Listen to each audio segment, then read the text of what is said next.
चलिए शुरू करते हैं। आज एटॉमिक स्ट्रक्चर का हमारा दूसरा लेक्चर है। पहला लेक्चर में हम लोग ने क्या कंप्लीट कर दिया था बेटा? पहले लेक्चर में हमने आपको सारे के सारे क्वांटम नंबर्स बता दिए थे। क्वांटम नंबर्स क्या कह सकते हैं? मैं एटॉमिक स्ट्रक्चर को अगर बताऊं तो दो मॉडल में बताया था। हमने कहा था 2 लेक्चर में कंप्लीट करेंगे, 2 पार्ट में कंप्लीट करेंगे। एक पार्ट में मैंने आपसे क्या बताया था कि एक पार्ट में क्या कंप्लीट करा मैं? Quantum numbers. मतलब क्वांटम नंबर्स में मैंने आपको सब कुछ बता दिया था कि हमारे पास 4 तरीके के क्वांटम नंबर्स होते हैं। मतलब उस क्वांटम नंबर से हम एक्चुअली चाहते क्या थे? आज जो मोस्ट एक्सेप्टेड मॉडल है हमारे पास एक एटम का, उसके अंदर मोस्ट एक्सेप्टेड मॉडल में एक इलेक्ट्रॉन की एग्जैक्ट पोजीशन क्या हो सकती है, वो कहां पे रहता है।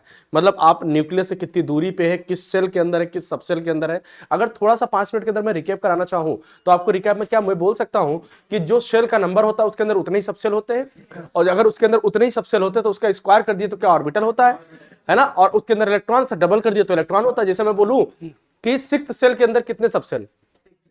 6th सेल के अंदर 6 ही सब सेल होंगे। और 6 का अगर बताऊं तो मैं बोलूं कि अगर आपको आज बोलूं तो मैं आप ये भी बता सकते हैं, 6 का नाम भी बता सकते हैं। सर एल की जो वैल्यू होती है, सब सेल की जो वैल्यू होती है 0 से लेकर के n-1 तक, तो मतलब 0 हो सकता है, 1 हो सकता है, 2 3 4 5, ये तो हो सकता है। 0 का मतलब क्या होगा? s ऑर्बिटल, और 1 का मतलब p, d का मतलब 2 और 3 का मतलब f g h। इसी तरीके से तो लिख सकते हैं कि नहीं लिख सकते हैं?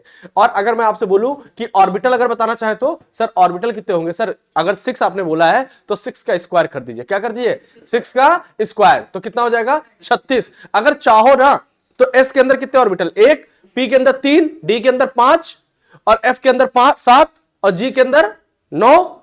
ये तो होगा एक एक बढ़ता, मतलब 2 बढ़ता जाता है कि नहीं? तो हमारे पास, और h के अंदर कितना होगा? h के अंदर 11, ये तो होगा। तो 11 9 20, 20 और 10, 20 और कितना हो जाएगा? 20 और 7 27 और 5 32 और 3 33 35 32 32 और 3 35 और 1 36। चाहो तो काउंट भी कर सकते हो कि नहीं? और हर ऑर्बिटल के अंदर कितने इलेक्ट्रॉन भरोगे? 2, तो कितना हो जाएगा? 72। मैंने आपको ये सिखा दिया था। मैंने आपको एनर्जी लेवल डायग्राम भी बता दिया था कि कैसे भरेंगे। हमने आपको ऑर्बिटल क्या होता है, नोड क्या होता है, इसमें डिफरेंस भी बता दिया था। हमने आपको इलेक्ट्रॉनिक कन्फिग्रेशन भी सिखा दिया था। याद आ रहा है कि नहीं याद आ रहा है? इलेक्ट्रॉनिक कन्फिग्रेशन के अंदर कुछ कन्फिग्रेशन जो होते हैं, जैसे आपको ये याद करा दूं कि जैसे क्रोमियम हो गया, क्रोमियम और कॉपर, इसका इलेक्ट्रॉनिक कॉन्फ़िगरेशन थोड़ा सा डिफरेंट होता है। जैसे 4s2 के बाद 3d4 होना चाहिए, लेकिन हो क्या था 4s1 और 3d5, यही होता है कि नहीं? और वहां पे 4s2 3d10 होना, 3d9 होना चाहिए, लेकिन हो क्या जाता है 4s1 और 3d10। ये कॉपर और क्रोमियम में वो 2 रीजन की वजह से आता है। जब आप एनसीईआरटी पढ़ेंगे तो एनसीईआरटी के अंदर एक ग्रीन कलर का पेज दे रखा है, उसी के ऊपर आपको 2 एक्सप्लेनेशन दे रखा है। एक दे रखा है due to exchange energy, due to exchange energy, और दूसरा क्या बोल सकता है? Due to symmetry. क्या होता है? तो क्यों इनका एक्स्ट्रा स्टेबिलिटी आती है? ड्यू टू क्या बेटा? मतलब ड्यू टू क्या? एक्सचेंज एनर्जी और ड्यू टू सिमेट्री, 2 चीज की वजह से आता है। ये बात मुझे आज क्लियर है। आज मैं आपको फिर पढ़ाने जा रहा हूं क्या? आज जो एकदम बिल्कुल शुरुआती दौर की जो एटॉमिक मॉडल है, मैं उसके बारे में बात करना चाह रहा हूं। देखिए एटॉमिक मॉडल में शुरुआती दौर में हमारे पास क्या था? सर हमारे पास थॉमसन प्लम पुडिंग मॉडल था। सबसे पहले थॉमसन प्लम पुडिंग मॉडल था। उससे पहले क्या था? डिस्कवरी ऑफ इलेक्ट्रॉन, प्रोटॉन और neutron. Discovery of electron, proton और न्यूट्रॉन। क्या इतनी बात बराबर है? ठीक। अभी आपका 5 मिनट का पॉडकास्ट चल रहा है। पॉडकास्ट मतलब जो मैं फिर बोल रहा हूं वो आप सिर्फ सुनते जाइए, कुछ लिखूंगा नहीं, कुछ बताऊंगा नहीं, ठीक है? बस आप एक बात समझिए कि अगर इलेक्ट्रॉन के बारे में बात करें, किसके बारे में? इलेक्ट्रॉन के बारे में। डिस्कवरी ऑफ फंडामेंटल पार्टिकल है। इलेक्ट्रॉन कहां से कहां जाता था बेटा? कैथोड से निकल के एनोड की तरफ जाता था कि नहीं जाता था? कैथोड से निकल के एनोड की तरफ जाता था। ये क्या निगेटिवली चार्ज होता था? दे डिफ्लेक्टेड टुवर्ड पॉजिटिव इलेक्ट्रिक, मतलब इलेक्ट्रिक फील्ड की तरफ डिफ्लेक्ट होता था कि नहीं? तो इसका चार्ज कैसा? निगेटिव मान लिया गया था। क्या E/m रेशियो इलेक्ट्रॉन का हमेशा फिक्स था? क्या इस डिस्चार्ज ट्यूब के अंदर कौन सा गैस भरा था इस पर डिपेंड नहीं करता था? ये सारी चीजें बेसिक बातें हैं जो पहले पढ़ाई जाती थी, अब सिलेबस से खत्म कर दिया गया। प्रोटॉन के अंदर भी सब कुछ सेम होगा, बस बात क्या है? वो E/m रेशियो डिपेंड करता है। E/m रेशियो किस पे डिपेंड करेगा? गैस कौन सी भरी हुई है। ये बात हो गई। इलेक्ट्रॉन प्रोटॉन में दोनों काम खत्म। फिर न्यूट्रॉन की बात करते हैं। न्यूट्रॉन कैसे पता किया गया था? सर बेरिलियम के ऊपर अल्फा पार्टिकल का बॉम्बार्डमेंट कराया गया था, तो कार्बन 6 और 12 निकला था और एक न्यूट्रॉन निकला था। न्यूट्रॉन के ऊपर चार्ज कितना था? 0, और मास कितना था? 1। बराबर है कि नहीं बराबर? तो क्या मैं बोल सकता हूं neutron is a chargeless quantity which have only mass? जबकि ये सही होता नहीं है बेसिकली। ठीक, न्यूट्रॉन क्या होता है? चार्जलेस क्वांटिटी है, उसके ऊपर होता क्या है? मास होता है। अगर मैं बोलूं इलेक्ट्रॉन की बात करूं तो इलेक्ट्रॉन के ऊपर चार्ज कितना? -1, चार्ज कितना? -1, और मास कितना होता है? मास ऑफ इलेक्ट्रॉन कितना होता है? 9.1 इंटू 10⁻31 kg या ग्राम? kg। अगर मैं बोलूं मास ऑफ प्रोटॉन कितना होता है? चार्ज कितना होता है प्रोटॉन पे? चार्ज प्रोटॉन पे कितना होता है सर? +1। +1 होता है, रिलेटिवली बात कर रहा हूं। या अगर चार्ज बोले तो क्या होगा 1.6 इंटू 10⁻19, ये तो होता है कि नहीं, और उसके ऊपर 1.6 इंटू 10⁻19 और प्लस माइनस का हो गया, बात बराबर है कि नहीं। अच्छा मास की बात पूछे, प्रोटॉन का मास कितना होता है 1.67 इंटू 10⁻27 kg। क्या मास ऑफ न्यूट्रॉन भी लगभग लगभग बराबर होता है, न्यूट्रॉन थोड़ा सा स्लाइटली ज्यादा होता है, क्या इतनी बात बराबर है कि नहीं, बराबर है, ठीक है, इतनी बात समझ पा रहे हो कि नहीं। अब हम लोग क्या आते हैं थॉमसन मॉडल। थॉमसन मॉडल में एटम को, इलेक्ट्रॉन प्रोटॉन को जब अरेंज किया गया तो बोला गया कि आपको ये पता होगा कि वहां पे बोला गया था एकदम तरबूज जैसा बताया गया था, बोला था कि जो इलेक्ट्रॉन होते हैं वो ब्लैक ब्लैक होते हैं, वो एम्बेडेड होते हैं और पॉजिटिव चार्ज एक स्फीयर होता है, लेकिन ये सब बात डिस्कार्ड कर दी गई थी, है ना। फिर रदरफोर्ड का मॉडल आया था। रदरफोर्ड का जब मॉडल आया तो रदरफोर्ड ने भी कुछ इसी तरीके से बता रखा था कि एक अल्फा पार्टिकल का बम्बार्डमेंट कराया था एटम के अंदर, तो देखा था कि मैक्सिमम पार्टिकल स्पेस से खाली चले गए थे, ठीक है, और कुछ जो है लड़ करके एकदम वापस चले गए थे, कुछ जा करके इधर उधर चले गए थे। याद आ रहा है कुछ कुछ, मैं बस ऐसे सुना रहा हूं ताकि आपको पता हो। वो भी बात आज हम लोग डिस्कार्ड कर दी है, वो भी बात हम लोग डिस्कार्ड कर दी है, क्योंकि वो ये नहीं बता पाए थे कि, तो उन्होंने क्या कहा था जब खाली स्पेस से चला जा रहा है, खाली स्पेस से चला जा रहा है तो मैक्सिमम पार्ट एटम का क्या होगा, खाली होगा। मैक्सिमम पार्ट एटम का क्या होगा, खाली होगा। अगर मैक्सिमम पार्ट खाली होगा, और बोला था कि जो बीच में लड़ करके वापस आ जाता है तो सेंट्रली कोई हाईली कंसंट्रेटेड पार्टिकल है जो सेम चार्ज जैसा है जो हम दे रहे हैं, अल्फा पार्टिकल जैसा, तो अल्फा पार्टिकल पॉजिटिव चार्ज था, ये भी पॉजिटिव चार्ज था, तो कह रहे जब एग्जैक्ट लड़ जाता है तो वापस आ जाता है ना। तो उन्होंने ये बात बोला कि बीच में कुछ कंसंट्रेटेड पार्ट होता है, तो उन्होंने ही बोला था कि एक एटम के दो पार्ट होते हैं, एक होता है सेंट्रली लोकेटेड, एक होता है सेंट्रली लोकेटेड जिसको हम लोग क्या बोलते हैं, एटम के अंदर जो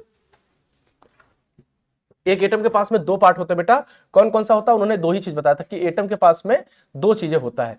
एक होता है क्या, सेंट्रली लोकेटेड पार्ट को हम लोग क्या बोलते हैं, न्यूक्लियस, क्या बोलते हैं उसको, न्यूक्लियस बोलते हैं, बराबर है कि नहीं, जो सेंटर में होता है। और एक क्या होता है बेटा, एक्स्ट्रा न्यूक्लियर पार्ट। क्या होता है, extra nuclear part, extra nuclear part होता है। तो एक्स्ट्रा न्यूक्लियर पार्ट के बारे में भी हमने क्या बोला, हमने कहा कि एक्स्ट्रा न्यूक्लियर पार्ट होता है, तो इसके बारे में भी मैंने बात अभी नहीं कर रहा हूं। एक्स्ट्रा न्यूक्लियर पार्ट के अंदर बताया इलेक्ट्रॉन होता है, ठीक है, इतनी बात समझ में आ रही है कि नहीं। अच्छा इतनी बात जब बता दी उन्होंने, तो न्यूक्लियस के अंदर न्यूट्रॉन प्रोटॉन होता है, ये बात तो समझ में आ रही है। एक्स्ट्रा न्यूक्लियर के पास में इलेक्ट्रॉन होता है, तो उन्होंने कहा कि इलेक्ट्रॉन, उन्होंने देखा, मतलब रदरफोर्ड ने कहा इलेक्ट्रॉन चक्कर लगा रहा है, क्या कर रहा है, इलेक्ट्रॉन चक्कर लगा रहा है। जैसे उन्होंने बोला इलेक्ट्रॉन चक्कर लगा रहा है, तुरंत मैक्सवेल आए, बोले अगर इलेक्ट्रॉन चक्कर लगाएगा तो इलेक्ट्रॉन चारों तरफ चक्कर लगा रहा होगा तो धीरे धीरे एनर्जी कम हो रही होगी, according to classical law of physics, है ना। According to classical law of physics अगर कोई घूम रहा है तो उसके पास एनर्जी कम हो रही होगी, और अगर एनर्जी कम होगी तो एक समय बाद आने के बाद क्या होगा, वो आकर के कोलैप्स कर जाएगा कि नहीं कर जाएगा, आके कोलैप्स कर जाएगा। तो बोले कि हाँ कोलैप्स कर जाएगा, लेकिन बोले इलेक्ट्रॉन तो कोलैप्स करता नहीं। तो बोले हमें नहीं पता। तो बोले तुम्हारी बात गलत है, तुम्हारी बात गलत है। तो बोले हो सकता है गलत, तो रदरफोर्ड का मॉडल गलत हो गया। फिर मैक्सवेल ने बोला कि देखिए हम बता सकते हैं, मैक्सवेल ने बोला कि हम बता सकते हैं कि क्यों ऐसा हुआ। तो बोले क्यों, बोला कि ये बात क्लासिकल फिजिक्स उसके ऊपर लागू होती है जो पार्टिकल हो, इलेक्ट्रॉन के ऊपर लागू नहीं होता। इलेक्ट्रॉन बहुत छोटा पार्टिकल है, इलेक्ट्रॉन कैसा है, बहुत छोटा पार्टिकल है। उन्होंने बताया, तो बोला कि ये बहुत छोटा पार्टिकल है, तो क्या बोले कि इलेक्ट्रॉन का नेचर जो है वो पार्टिकल नेचर नहीं, वेव नेचर है। तो बोले अच्छा वेव नेचर है, बोले हाँ। तो बोले वेव नेचर है तो क्या बोलते, तो बोले कि अब कहानी दूसरी शुरू होगी। तो बोले कि दूसरी क्या कहानी शुरू होगी, बोले अब इसका लेंथ नहीं आएगा, अब इसके वेव का लेंथ आएगा। तो उन्होंने मैक्सवेल ने क्या बताया, वेवलेंथ। बोला कि अब इसका टाइम नहीं होगा, अब इसका टाइम पीरियड होगा, बराबर। बोले कि अब इसकी वेलोसिटी आएगी तो वो अलग वेलोसिटी निकलेगी, इसका एक्सेलरेशन अलग निकलेगा, जो आप लोग एसएचएम वगैरह में भी पढ़े होंगे या सर ने आपको फिजिक्स में पढ़ा रखा होगा। मॉडर्न फिजिक्स पढ़ाते तो पूरी तरीके से डिटेल में पढ़ाए, हमारे सिलेबस से हटा दिया गया तो इसलिए मैं नहीं पढ़ा रहा हूँ, ठीक। इनकी बात शुरू हुई लेकिन ये पूरी तरीके से चीजें समझा नहीं पाए। फिर एक साइंटिस्ट आए, इन्होंने पूरा वेव नेचर ही एक्सप्लेन कर डाला, लेकिन मॉडल अभी भी सही नहीं बता पाए। फिर एक नए साइंटिस्ट आए जिनका नाम क्या था, बोर। तो हमारे पास में जो सिलेबस का पार्ट है हमारा बोर एटॉमिक मॉडल है। तो हम लोग कहां शुरू करते हैं बेटा, बोर एटॉमिक मॉडल। कहां से, बोर, इसको बोहर एटॉमिक मॉडल बोलते हैं ना, बोर एटॉमिक मॉडल। बोर ने क्या किया था, हर मॉडल के लिए क्या क्या पोस्टुलेट दे दिया, है ना। मॉडल के लिए क्या किया, पोस्टुलेट दे दिया। क्या क्या पोस्टुलेट दिया, मैं एक चीज बता देता हूं। देखो पोस्टुलेट नंबर 1, इन्होंने पोस्टुलेट नंबर 1 और पोस्टुलेट नंबर 2 और पोस्टुलेट नंबर 3, पोस्टुलेट नंबर 4, इन्होंने लगभग 5-6 पोस्टुलेट दिए थे। इन्होंने क्या बोला, पोस्टुलेट नंबर 1 में क्या बोला कि इन्होंने बोला कि जो एटम होता है बेटा, एटम के बीचों बीच में, एटम के सेंटर पे क्या होता है, पहला पोस्टुलेट ये था कि एटम के सेंटर पे, एटम के कहां, सेंटर पे, एटम के सेंटर पे क्या होता है, न्यूट्रॉन और प्रोटॉन होता है और मास उसी के अंदर पाया जाता है। एकदम सही बात है। आज इस बात को कोई गलत ठहरा सकता है क्या, नहीं, गलत नहीं ठहरा सकता। अगर दूसरा बात बोले, इन्होंने ये भी बात बोला था कि size of nucleus is very small as compare to atom. और इसके साइज की बात करें तो मैं जैसे बोलूं कि एक एटम है हमारे पास में, क्या है, एक एटम है, तो इस एटम का ये अगर न्यूक्लियस है तो ये क्या हो गया, इसका साइज ऑफ इलेक्ट्रॉन प्रोटॉन हो गया कि नहीं हो गया, साइज ऑफ इलेक्ट्रॉन। इलेक्ट्रॉन यहां घूम रहा होगा कि नहीं, इलेक्ट्रॉन यहां घूम रहा होगा, इलेक्ट्रॉन यहां भी घूम रहा होगा, यहां भी घूम रहा होगा, यहां भी घूम रहा होगा।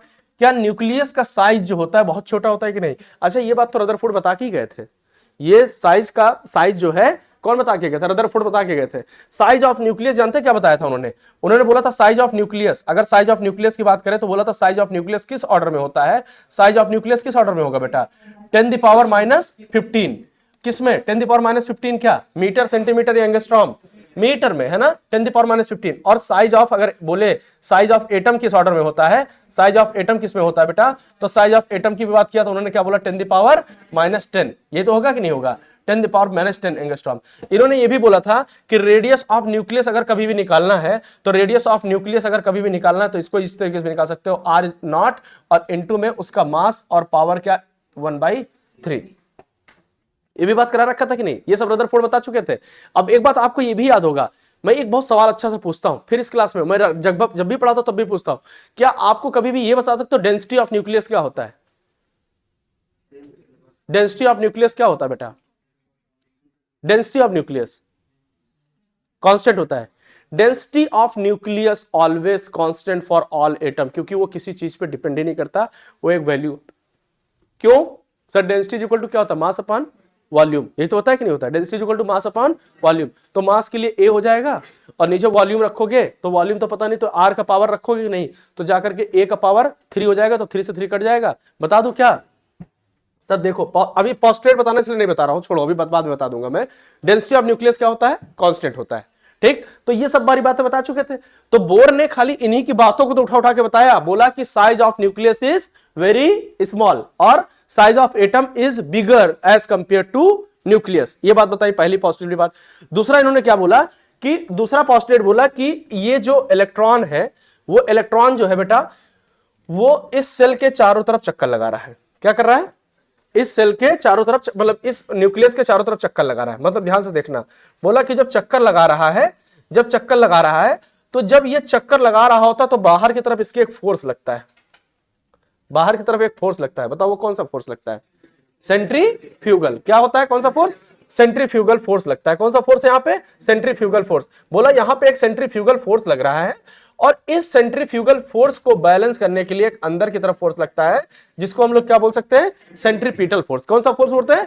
Centripetal force. और जितना सेंट्रीपिटल उतने सेंट्रीफ्यूगल। तो अगर मान ली दोनों बराबर है तो ये घूमेगा तो क्या कहीं इधर जा सकता है क्या, या इधर जा सकता है क्या? ये ऐसे ही चक्कर घुमाता रहेगा कि नहीं घूमता रहेगा? बोलो सही बात है कि नहीं बराबर है? मतलब हम लोग भी कभी कभी खेल खेलते हैं ना, तो क्या होता है, पानी जब हम लोग पानी बाल्टी में लेकर के घुमाते हैं तो पानी के ऊपर क्या होता है, पानी के ऊपर जितना फोर्स बाहर, हम लोग कोशिश तो करते हैं कि पानी बाहर गिरेगा, लेकिन क्या होता है उसके ऊपर फोर्स बाहर, जब रिंग पर जैसे घुमाते होगे तो फिजिक्स में बताया है कि उसके ऊपर फोर्स इतना ज्यादा लगता है कि पानी हमेशा अंदर की तरफ ही ढकेला हुआ होता है। ढकेला मतलब समझ रहे हो कि नहीं?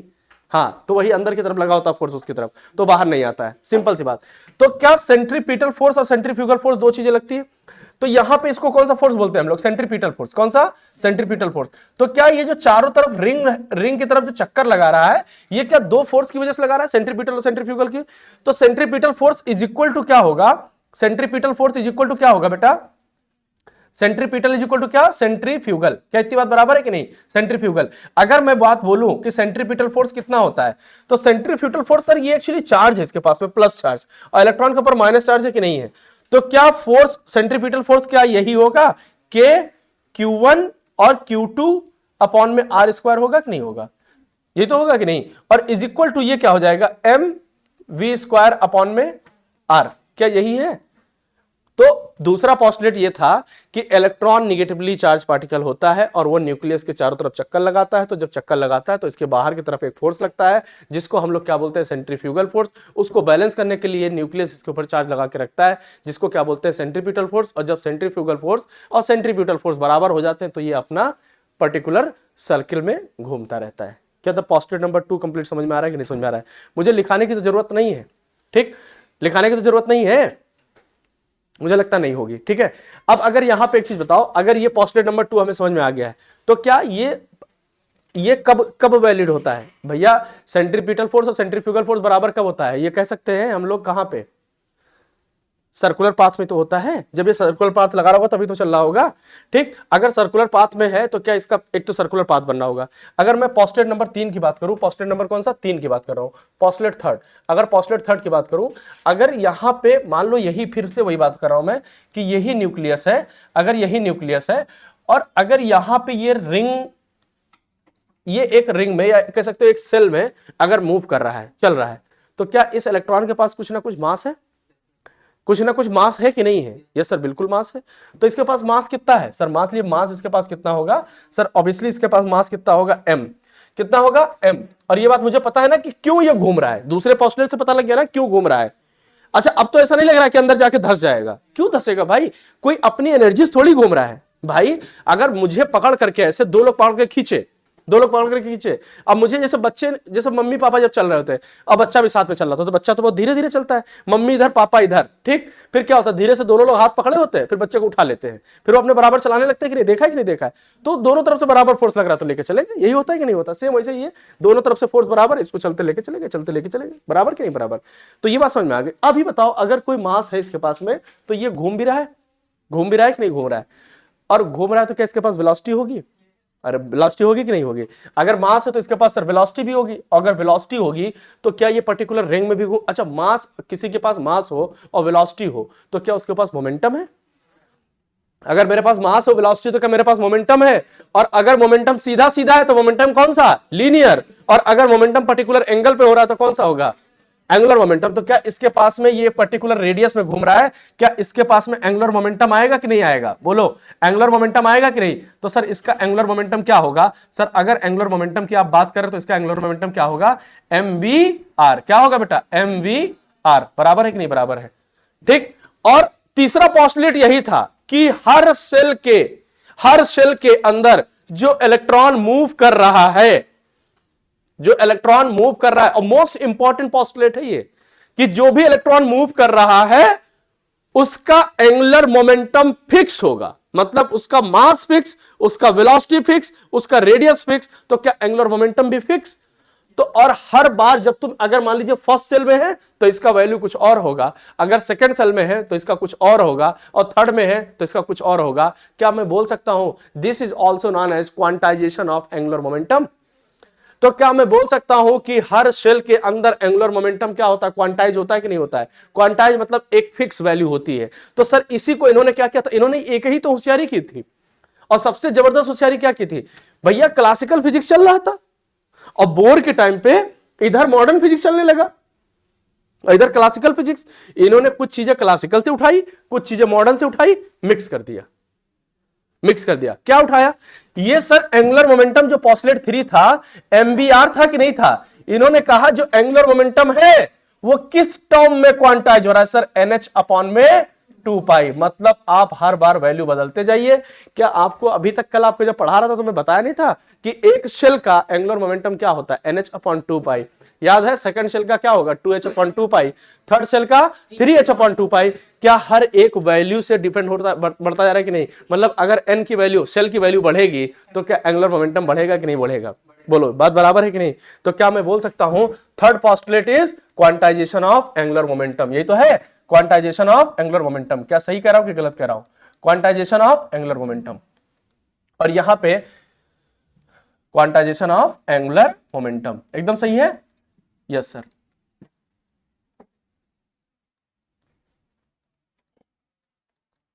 अगर सर मैं यहां पे बोलूं तो यहां पे क्वांटाइजेशन n की वैल्यू कहां से कहां तक हो सकती है सर, 0 हो सकती है क्या, नहीं हो सकती है, यहां पे 1 2 एंड सो n इनफाइनाइट तक हो सकती है। क्या थर्ड पोस्टुलेट समझ में आया। फर्स्ट पोस्टुलेट क्या था बेटा, फर्स्ट पोस्टुलेट क्या था,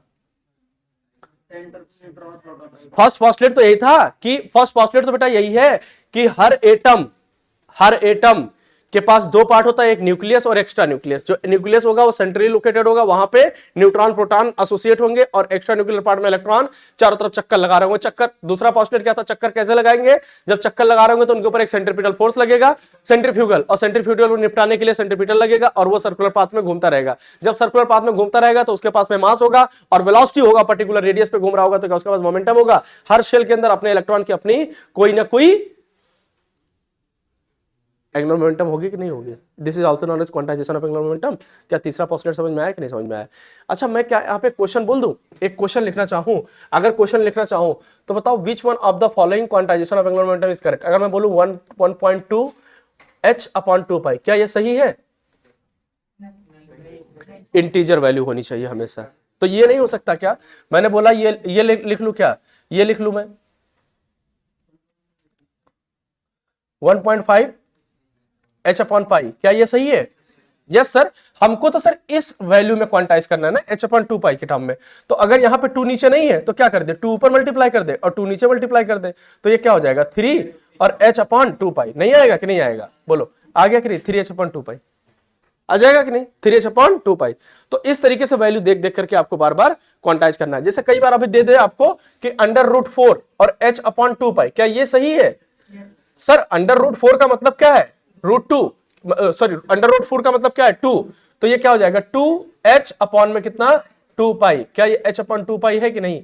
क्या ये 2 से हो जाएगा कि नहीं हो जाएगा? बात बराबर है कि नहीं बराबर? एकदम सिंपल समझ में आ रहा है कि नहीं? This is the quantization of angular momentum. अब उसके बाद में बेटा पोस्टुलेट नंबर 4 सुन लीजिए, ठीक है? पोस्टुलेट नंबर 4 सुन लीजिए। पोस्टुलेट नंबर 4 का मतलब क्या है कि इन्होंने क्या बोला कि अगर पोस्टुलेट 4 है ना, पोस्टुलेट नंबर 4 इन्होंने बोला कि अगर कोई एटम है और उसके पास में न्यूक्लियस के अंदर न्यूट्रॉन प्रोटॉन है और अगर इलेक्ट्रॉन है, क्या हर एक पर्टिकुलर सेल के अंदर जो इलेक्ट्रॉन है उसका मोमेंटम फिक्स है? उसका मोमेंटम फिक्स है कि नहीं? अगर मैं बोलूं इसका नाम क्या होगा K, इसका होगा L, इसका होगा M, इसका होगा N, यही तो बात बराबर है कि नहीं? तो हर इलेक्ट्रॉन का मोमेंटम अगर फिक्स है तो क्या हर सेल के इलेक्ट्रॉन का एनर्जी भी फिक्स होगा? अगर मोमेंटम फिक्स है तो एनर्जी भी फिक्स है कि नहीं है? तो क्या हम यहां से जब यहां तक जाएंगे तो एनर्जी बढ़ती जा रही है कि घटती जा रही है? हाँ, एनर्जी हमेशा माइनस में होती है। अगर देखा जाए टोटल एनर्जी की बात करते हैं तो एनर्जी क्या होगी? माइनस में होगी। तो यहां पे माइनस जो आज मैं जो कैलकुलेट करके बता सकता हूं, एग्जैक्ट बता सकता हूं कि यहां पे जो सबसे पहला सेल होता है -13.6 होता है। कितना होता है? -13.6, ये भी बता दूंगा बाद में। फिर -3.4 होता है, फिर -1.5 होता है, ऐसे ऐसे जाती है। और -13 से शुरू होकर के कहां तक चली जाती है? इनफाइनाइट तक। कहां तक चली जाती है? इनफाइनाइट तक। तो क्या इनफाइनाइट तक चली जाएगी? बोलो, सही बात है कि नहीं? अगर इनफाइनाइट तक चली जाती है, हम बोल सकते हैं कि यहां पे एनर्जी सबसे कम है। हाँ, और जितनी दूर चली जाएगी क्या उतनी ज्यादा एनर्जी एसोसिएट होगी? जितनी दूर जाएगी एनर्जी उतनी ज्यादा एसोसिएट होगी कि नहीं होगी? बोलो, बात बराबर है कि नहीं? मतलब जितना बड़ा सेल उससे ज्यादा एनर्जी उतना ज्यादा ही होगा। इतनी बात बराबर समझ पा रहे हो कि नहीं समझ पा रहे हो? तो सर ये हमारे पास में चौथा पोस्टुलेट था। चौथा पोस्टुलेट को अगर मैं बोलूं तो क्या बोल सकता हूं कि each stationary orbit is associated with a definite amount of energy, therefore these orbit is also called as energy level. याद है जब मैं कल आपको पढ़ा रहा था तो मैंने क्वांटम नंबर में, प्रिंसिपल क्वांटम नंबर में मैंने बोला था कि चाहो तो इसको क्या बोल सकते हो? सेल बोल सकते हो, चाहो तो इसको ऑर्बिट बोल सकते हो, चाहो तो इसको एनर्जी लेवल भी बोल सकते हो। और याद है जब उसके बाद में मैंने आपको क्या बताया था, मैं अज़ूमेथल क्वांटम नंबर, तो हमने कहा था इसको क्या बोलोगे? सब सेल, और क्या बोलोगे? सब ऑर्बिट, और इसको क्या बोलते हैं? सब एनर्जी लेवल। क्या ये हर एक सेल अपनी अपनी एनर्जी लेवल को बता रहा है कि नहीं? यहां पे बता रहा होगा -13.6, यहां पे -3.4। और हम लोग बोलते नहीं है कि अगर एटम अपने इलेक्ट्रॉन से एक्साइट होकर के हायर एनर्जी लेवल पे चला गया है, लोअर एनर्जी से कहां हायर एनर्जी पे चला गया, या हायर से लोअर चला गया है, तो क्या हम एनर्जी के लेवल पे ही बताते हैं कि कौन कहां एक्साइट होकर जा रहा है कि नहीं जा रहा है? तो क्या हम इस चौथा पोस्टुलेट बोल सकते हैं? क्या बोला चौथा पोस्टुलेट? कि हर एक सेल के अंदर एक particular amount of energy associate होती है। हर एक सेल के अंदर क्या होती है बेटा? एक particular amount of energy associate होती है। बराबर है कि नहीं बराबर है? और हम उसको क्या बोल सकते हैं? एनर्जी लेवल भी बोल सकते हैं। पहला पोस्टुलेट क्या था? न्यूक्लियस के सेंटर में क्या होता है? न्यूट्रॉन और प्रोटॉन। दूसरा पोस्टुलेट क्या था? कि इलेक्ट्रॉन जब भी चक्कर लगाता है तो एक क्या होता है? बाहर की तरफ फोर्स लगाता है, एक अंदर, जिसको क्या बोलते हैं? Centripetal force is equal to centrifugal force. तीसरा पोस्टुलेट क्या था हमारा? तीसरा पोस्टुलेट क्या था हमारा? तीसरा पोस्टुलेट क्या था? कि एंगुलर मोमेंटम क्वांटाइज होता है। अरे कोई जरूरी नहीं है कि ये 1 2 3 के टर्म में ही बोला हो, लेकिन आपको ये बात तो समझ में आ रही कि नहीं? अगर पोस्टुलेट बोलेंगे तो समझ में आएगा कि नहीं? अगर पूछ ले कि मतलब identify the correct statement about bore, identify the correct postulate about bore atomic model, अगर सारे स्टेटमेंट पूछ ले तो क्या 4-5 दे देगा और उसमें पूछ लेगा हाउ मेनी आर करेक्ट, तो क्या सब एक साथ बता सकते हो कि नहीं बता सकते हो? और ये क्वेश्चन पूछने की प्रोबेबिलिटी ज्यादा है। ठीक, तो हमारे पास 5वें पोस्टुलेट के बाद में नेक्स्ट कौन सा पोस्टुलेट था बेटा? छठा पोस्टुलेट की बात कर रहा हूं मैं। ठीक, ये कौन सा था? चौथा ना, चौथा पोस्टुलेट था। अगर मैं 5वें पोस्टुलेट की बात करूं, ठीक, 5वें पोस्टुलेट की बात करूं, ये हर एक ऑर्बिट को हम चाहे तो क्या बोल सकते हैं? मतलब एनर्जी लेवल बोल सकते हैं, या फिर इसको क्या बोल सकते हैं, पर्टिकुलर अमाउंट ऑफ एनर्जी ले करके। ये तो ऑर्बिट तो हमेशा स्टेशनरी रहेगा ना, मतलब स्टेशनरी का मतलब क्या, यहाँ पे इलेक्ट्रॉन तो घूमेगा ना, लेकिन यहाँ पे ये जो अपनी, जैसे भाई यहाँ पे कोई कभी कभी देखते हो, मतलब ऐसे समझो कि अगर कोई घूम रहा है तो यहाँ पे जो सेल बना दिया, वो सेल तो स्टेशनरी, वो तो रुका है अपनी जगह पे, तो वो सेल तो हम बोल सकते हैं ना कि इसके पास में infinite number of stationery orbit हो सकते हैं, infinite number of energy level भी हो सकता है। ठीक, मेनली अगर देखा जाए तो उसके पास पॉस्टुलेट कितने, 2 या 3। Centripetal force is equal to centrifugal force, done. Centripetal force is equal to centrifugal force. ठीक, दूसरा energy angular momentum is quantize. तीसरा, as we increase from nucleus to मतलब इनफाइनाइट या इनफाइनाइट सेल, क्या होगा, एनर्जी लेवल इंक्रीज, बराबर है। मैं उसको क्या बोल सकता हूं, और एनर्जी लेवल बोल दूं या बोल दूं स्टेशनरी ऑर्बिट बढ़ रहा है, तो इसका मतलब क्या, एनर्जी लेवल भी बढ़ रहा होगा। क्या बात बराबर है कि नहीं बराबर है? बस बेसिकली यही 4-5 पोस्टुलेट है जो हम लोग अलग अलग तरीके से बोल दे रहे हैं। ठीक, अभी थोड़ा सा मजा आने वाला है आप लोग को। कहां से शुरू होगा बेटा? अच्छा, ये मैं एक बात और भी बोल सकता हूं क्या, कि अगर ये मान लीजिए हमारे पास एनर्जी लेवल आपने डिसाइड ही कर दिया है, ठीक है तौफीक भाई, अगर एनर्जी लेवल आपने डिसाइड ही कर दिया है, ठीक, तो अगर यहां से, अगर मान लीजिए यहां इलेक्ट्रॉन था, अगर यहां गया है, या कह सकते हैं कि अगर यहां इलेक्ट्रॉन था और यहां आया है, तो क्या ये इलेक्ट्रॉन एनर्जी ले करके हायर एनर्जी में जा सकता है? ये इलेक्ट्रॉन ले करके हायर एनर्जी में जा सकता है? क्या ये इलेक्ट्रॉन लेकर दे करके यहां पे क्या होगा, जब ये हायर एनर्जी में जा रहा होगा, तो ये एब्जॉर्ब करेगा कि रिलीज करेगा? तो ये एच न्यू एब्जॉर्ब करेगा कि नहीं करेगा? और सर जब यहां पे ये जब यहां से हायर एनर्जी से लोअर में आ रहा होगा, तो ये रिलीज करेगा कि एब्जॉर्ब करेगा?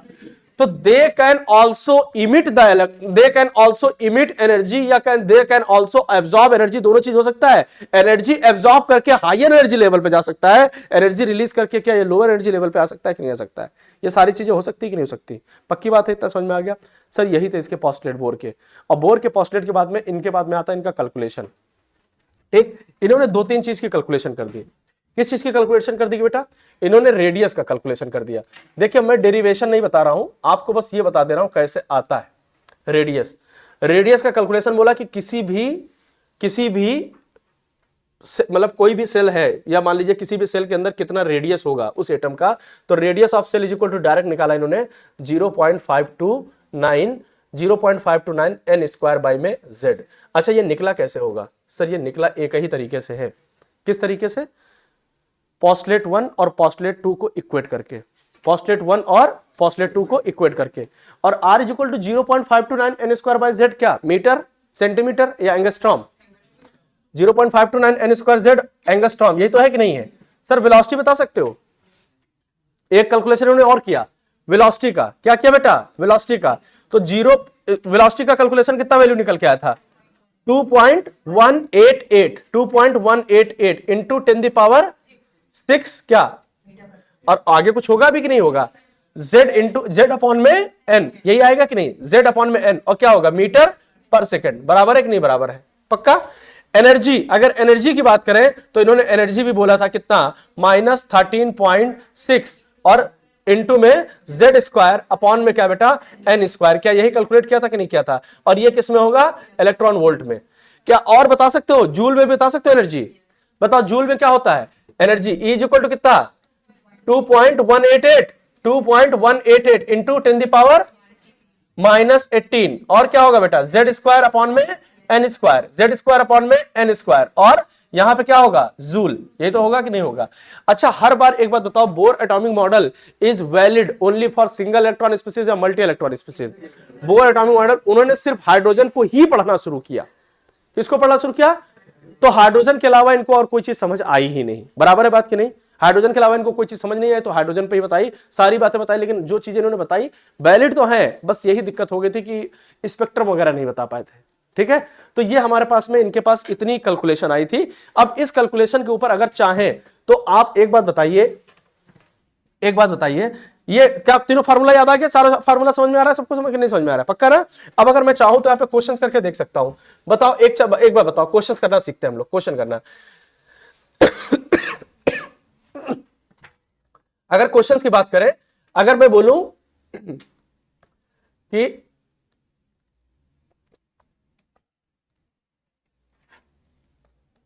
कैलकुलेट, जल्दी से अपनी कॉपी में सॉल्व करके दिखाए, कैलकुलेट रेडियस कॉमा वेलोसिटी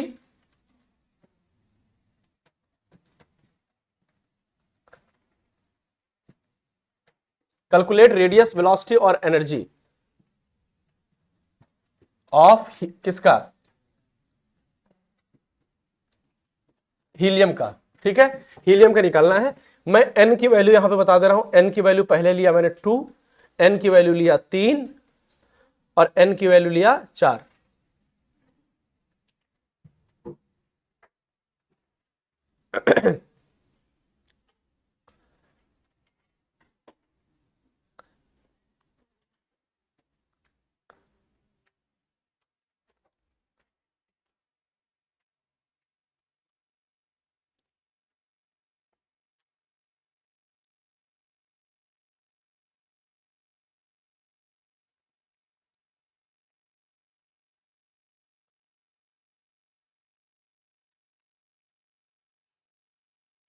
चलो टाइम अप। सर यहां पे क्या होगा, रेडियस कैसे निकलेगा, r इज इक्वल टू 0.529, ठीक, और n की वैल्यू कितनी है बेटा इसके पास में 2, तो 2 दूनी 4, और z की वैल्यू कितनी है, हाइड्रोजन और हीलियम। हाइड्रोजन के बाद कौन आता है, हीलियम। तो a क्या होता है, एटॉमिक मास या एटॉमिक नंबर, z ले रहे हैं ना, तो z क्या होता है, एटॉमिक नंबर या एटॉमिक मास, तो 2 हो गया, तो 2 दूनी 4, बराबर है कि नहीं। अच्छा n स्क्वायर बाय में z है तो 2 ही रखना है ना, हाँ तो 2 रखना, बराबर। तो 0.52 वेलोसिटी क्या होगा बेटा, सर वेलोसिटी निकालना है, तो सर 2.188 होता है, तो 2.188 और इनटू में क्या 10 पावर कितना 6, और क्या होगा z कितना 2 और n कितना 2, बराबर है। ठीक, चलो एनर्जी भी निकाल सकते हो क्या,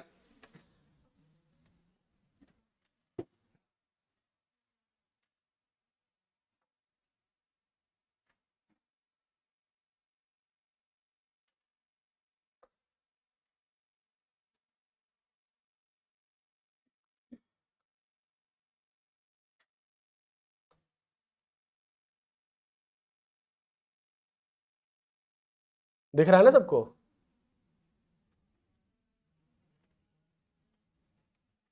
चलो अगर एनर्जी की बात करें तो कितना आएगा बेटा, एनर्जी कितना आता है -13.6 इंटू में जेड की वैल्यू कितनी 2 दूनी 4 और ये भी 4, बराबर है कि नहीं बराबर। सर यहाँ पे रेडियस कितना होगा, sir radius is equal to कितना होगा 0.529 और इंटू में इस बार n कितना है 3 3 का 9, z कितना है बेटा हमारे पास 2, बराबर। वेलोसिटी इज इक्वल टू निकाले तो 2.188 और इंटू में z कितना है हमारे पास 2 और अपॉन में n कितना है,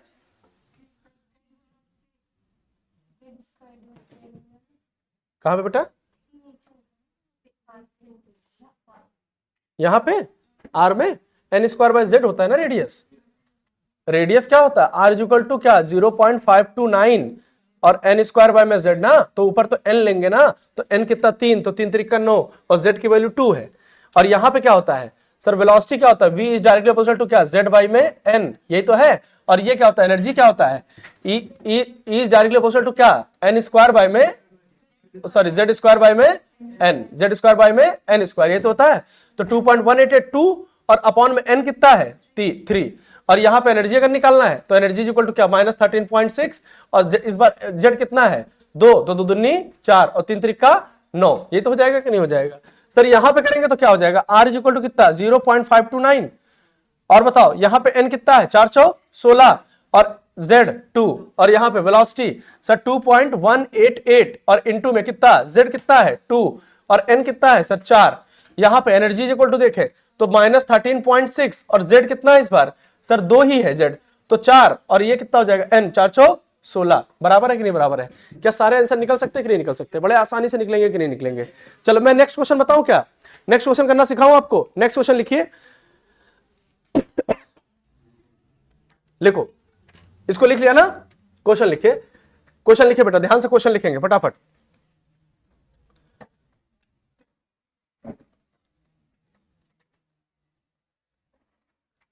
चलिए, कैलकुलेट द एनर्जी ऑफ, या calculate the radius of, calculate the radius of,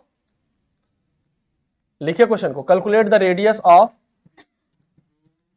second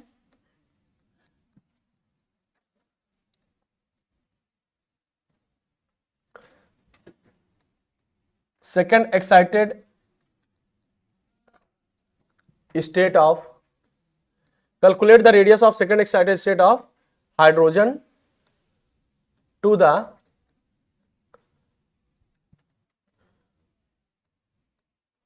first excited state of Li+2। मतलब आपको रेशियो निकालना है, ठीक है, रेशियो निकालना है। अच्छा, अगर कभी भी सेकंड एक्साइटेड स्टेट बोल रखा है तो n की वैल्यू क्या होती है? हाँ, जब भी एक्साइटेड स्टेट का मतलब कैसे निकालते हैं? हाँ, एक एक्स्ट्रा आता है।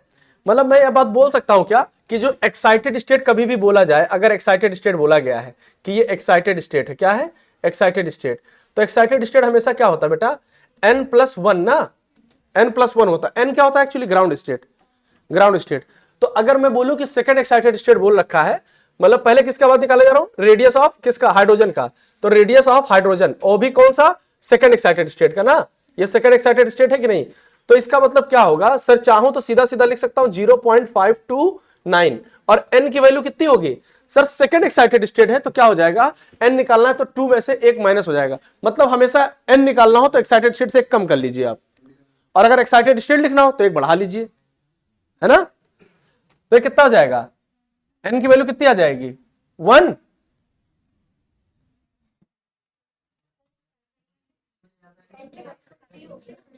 हाँ, n की वैल्यू कितनी होगी? 3। सेकंड एक्साइटेड मतलब 2 से 3 में जा चुका है, मतलब 2 + 1 3 में जा चुका होगा। तो 3 3 जा 9, और अपॉन में कितना होगा? z की वैल्यू कितनी है? हाइड्रोजन है ना, तो 1 बराबर। अब क्या बोल रखा है? Radius of lithium. और कौन सी स्टेट की बात कर रहा है? First excited state, first excited state ना। तो फर्स्ट एक्साइटेड स्टेट मतलब 0.529, 0.529 इंटू में फर्स्ट एक्साइटेड मतलब n+1, तो मतलब क्या हो जाएगा? 2, तो 2 जा 4, और अपॉन में z की वैल्यू कितनी है? 3। यही तो है कि नहीं? अब अगर चाहो तो रेडियस ऑफ हाइड्रोजन, और अपॉन में क्या लिख सकते हो? Radius of Li+2। सर ये 0.529 0.529 कट जाएगा, और ये क्या हो जाएगा? सीधा 9/1, और इंटू में ये क्या हो जाएगा? 4/3। तो ये क्या हो जाएगा? 27/4। क्या इसका कोई रेशियो का कभी कोई यूनिट होता है क्या? नहीं होता। 27/4 इज द करेक्ट आंसर। सही है एकदम? 27/4 सही है। अच्छा, वेलोसिटी निकाल सकते हो क्या? तो लिखिए question, calculate the velocity of electron,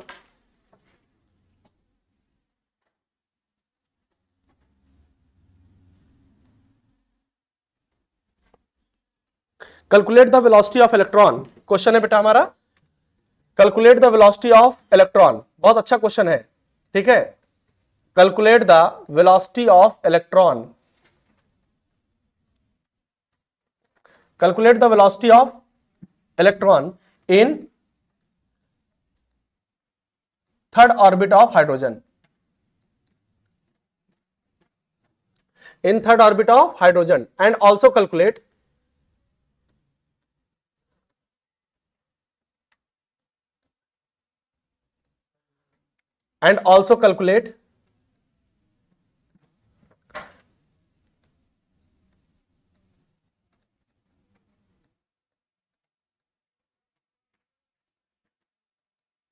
number of revolution per second,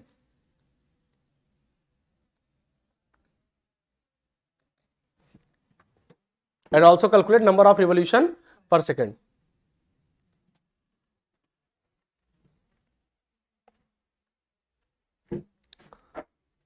कोई वैल्यू नहीं दे रखी है आपको।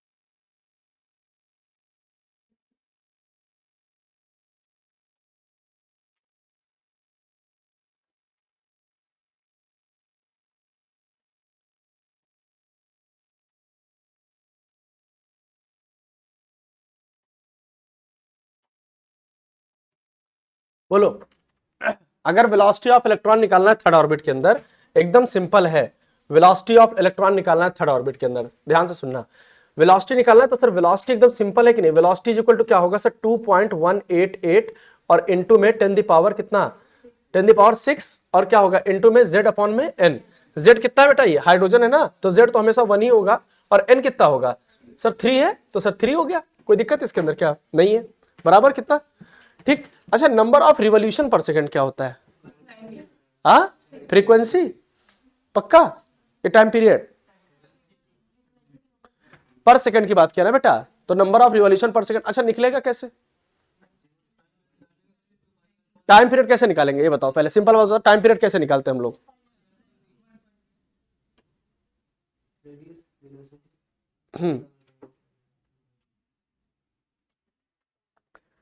ठीक, बताओ। अच्छा, इसका आपको दे क्या रखा है, वेलोसिटी दे रखा है कि रेडियस दे रखा है,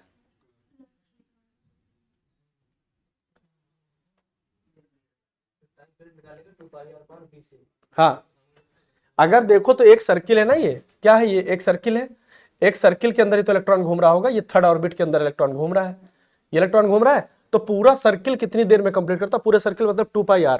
अगर मैं बोलूं तो वेलोसिटी इज इक्वल टू क्या होता है, वेलोसिटी इज इक्वल टू क्या होता है, डिस्टेंस अपॉन टाइम होता है कि नहीं निकालता है, ठीक, हमें टाइम निकालना है, टाइम निकालना है, तो टाइम इज इक्वल टू क्या होगा, डिस्टेंस अपॉन वेलोसिटी, ये तो होगा कि नहीं होगा सर, डिस्टेंस क्या होता है सर, इसका डिस्टेंस टोटल कितना होगा सर, कितना कवर कर रहा है 2πr, तो 2πr, अब अगर r की बात लिखे तो r कैसे लिखेंगे बेटा, r की वैल्यू, अगर रेडियस ऑफ न्यूक्लियस की बात करेंगे, रेडियस हमको पता होगा कि नहीं पता होगा, वेलोसिटी कितनी 2.188 इंटू में कितना 10 द पावर 6 और बाई में कितना 3, यही तो है कि नहीं है।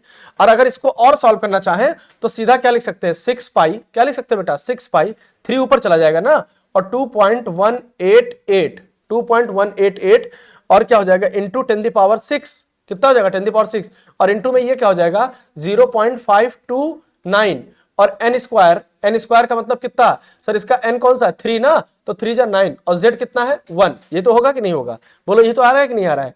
अब इसको आप कैलकुलेट कर लीजिए, इनटू में क्या करना पड़ेगा, अगर ये नीचे मीटर पर सेकंड में तो ऊपर भी तो मीटर में लिखोगे, और ऊपर वाला 0.529 इंटू में n स्क्वायर बाई z किस में होता है एंगस्ट्रॉम में, तो इसको क्या लिखोगे 10 द पावर -10, ये तो होगा कि नहीं होगा। अब मीटर पर सेकंड आया कि नहीं, अब आप इसको कैलकुलेट कर लीजिए, क्या निकल आएगा, टाइम पीरियड निकल आएगा, टाइम पीरियड निकालने के बाद नंबर ऑफ रिवॉल्यूशन पर सेकंड निकल आया, ठीक है, कोई दिक्कत है इसके अंदर क्या, तो हमको बेसिकली क्या निकालना था, टाइम पीरियड निकालना था, टाइम पीरियड कितना, एक रिवॉल्यूशन कंप्लीट करने में कितना टाइम लगता है, बराबर है कि नहीं बराबर, चलो ठीक है, ये क्वेश्चन हो गया।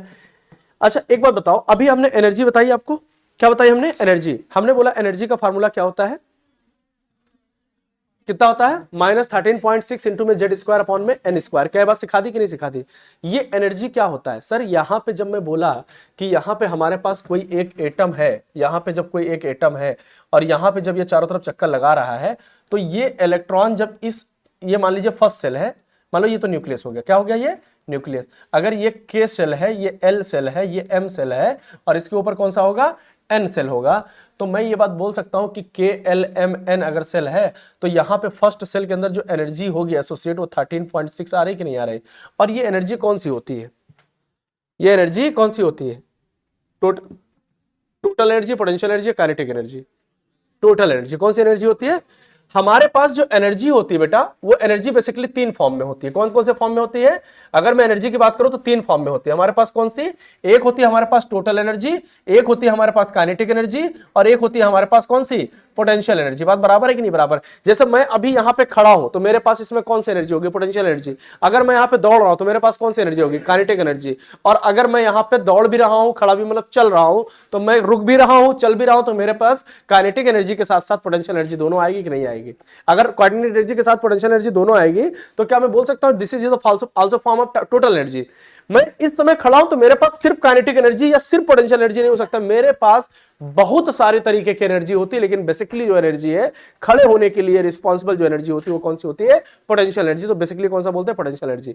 अगर मैं बोलूं कि कोई एक इलेक्ट्रॉन अगर चारों तरफ घूम रहा है, उसके पास बहुत सारी एनर्जी क्या होती है, एसोसिएट होती है, डिपेंड करता है कौन रुका हुआ है कि चल रहा है, ठीक है। अगर मैं बोलूं कि 3 तरीके की एनर्जी बेसिकली हम लोग देख रहे हैं, कौन कौन सा, total energy, kinetic energy, potential energy. Sir आपने जो निकाला था टोटल एनर्जी, सर जो टोटल काइनेटिक एनर्जी जानते क्या होता है, काइनेटिक एनर्जी, एक रिलेशन लिखा देते हैं, एक रिलेशन है ना, इनके बीच में रिलेशन सीधा स्टैब्लिश कर देते हैं। आपको ज्यादा समझने की जरूरत नहीं है कि कहां से आया कैसे आया, ठीक। वो मैं पूरा जब डेरिवेशन सिखाता हूं तो डेरिवेशन सिखाया होगा, अगर आप लोग के एटॉमिक स्ट्रक्चर पढ़े होंगे क्लास में, डेरिवेशन सिखाया कि नहीं सिखाया आप लोग को, डेरिवेशन पूरी सिखाई गई थी। देखो जो पोटेंशियल एनर्जी होता है बेटा, पोटेंशियल एनर्जी टोटल एनर्जी का 2 टाइम होता है। Potential energy is a 2 time of total energy, बराबर है।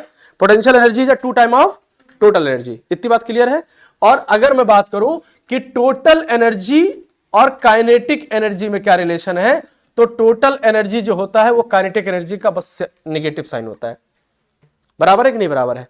तो अगर मैं आपसे बोलूं, अगर मैं बोलूं कि यहां से अगर हम यहां की तरफ चल रहे हैं, बाहर की तरफ जा रहे हैं, बाहर की तरफ जा रहे हैं, तो क्या टोटल एनर्जी बढ़ रही थी, तो पोटेंशियल एनर्जी क्या होगी, वो भी बढ़ेगी। टोटल एनर्जी बढ़ेगी तो पोटेंशियल एनर्जी भी बढ़ेगी, क्योंकि दोनों का साइन नेगेटिव नेगेटिव होगा कि नहीं होगा। और अगर मैंने बोला कि potential energy total energy kinetic energy का इनवर्स साइन है, अगर मैं यहां से यहां तक जा रहा हूं तो क्या टोटल एनर्जी बढ़ेगी, तो काइनेटिक एनर्जी क्या होगा, नेगेटिव में बढ़ेगा।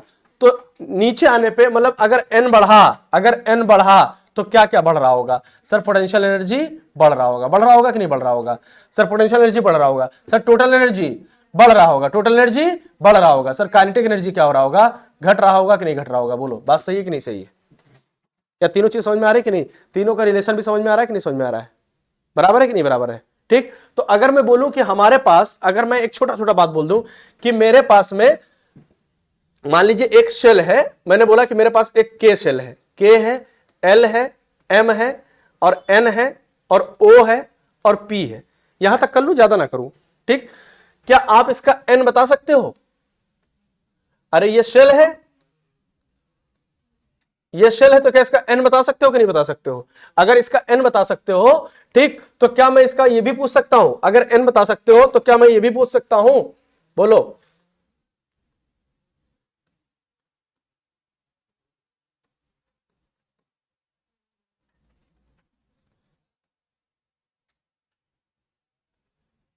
चलो एन बता सकते हो, इसका क्या टोटल एनर्जी बता सकते हो, इसका पोटेंशियल एनर्जी बता सकते हो, इसका काइनेटिक एनर्जी भी बता सकते हो, बताओ। एन के लिए कितना होगा, एन 1, इसके लिए 2, इसके लिए 3, इसके लिए 4, इसके लिए 5, इसके लिए 6, बराबर, पक्का।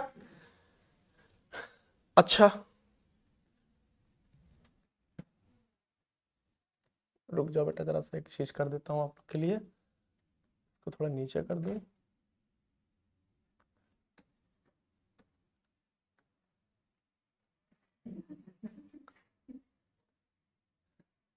तो नहीं आ रहा पकड़ में क्या,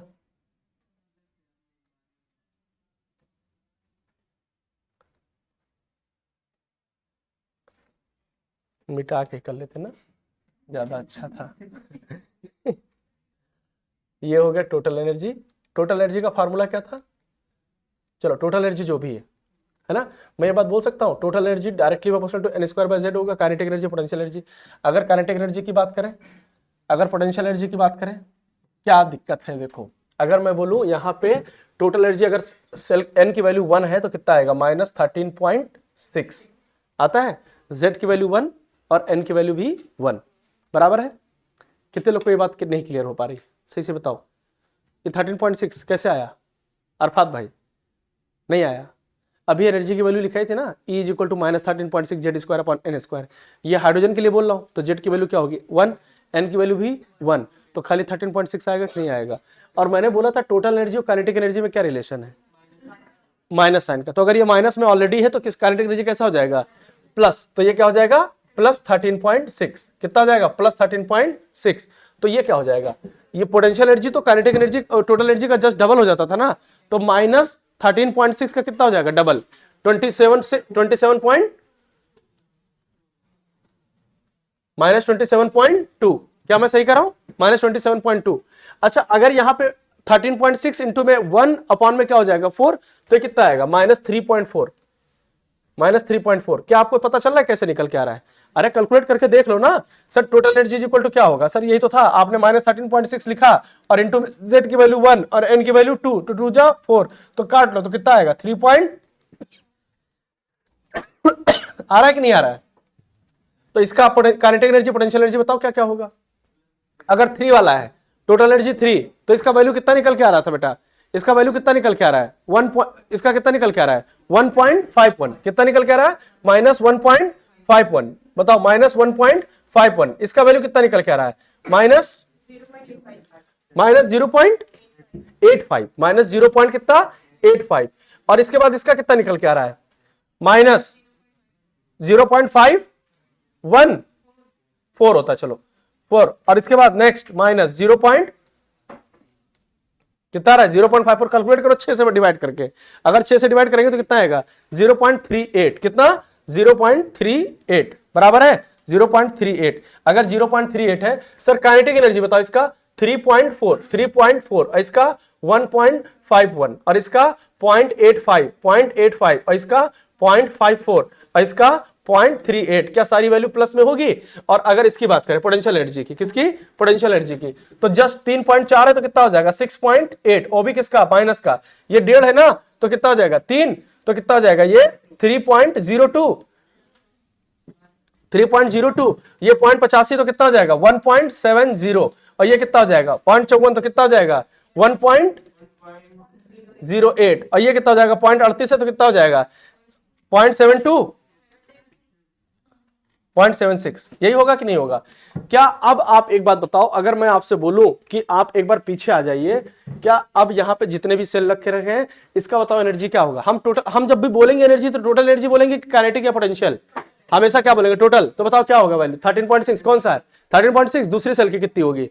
3 पॉइंट, तीसरी की, चौथे की 0 पॉइंट, पांचवे की, छठे की 0.38। क्या इतनी बात समझ में आ रही? क्या 0.38 बड़ा है या -13.6? पॉइंट। तो क्या जब हम लोग न्यूक्लियस से जितनी दूर जा रहे हैं, क्या एनर्जी लेवल बढ़ती जा रही है कि नहीं बढ़ती जा रही है? बोलो, बात बराबर है कि नहीं बराबर है?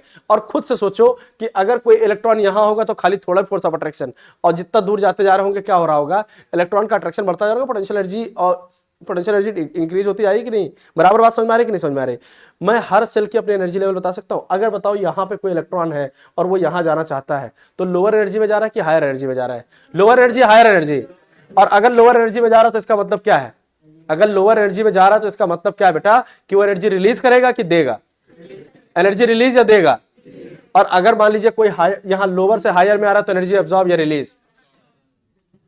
हाँ, रिलीज करेगा, देगा, दोनों बात सही है। ठीक है, चलिए बहुत बढ़िया।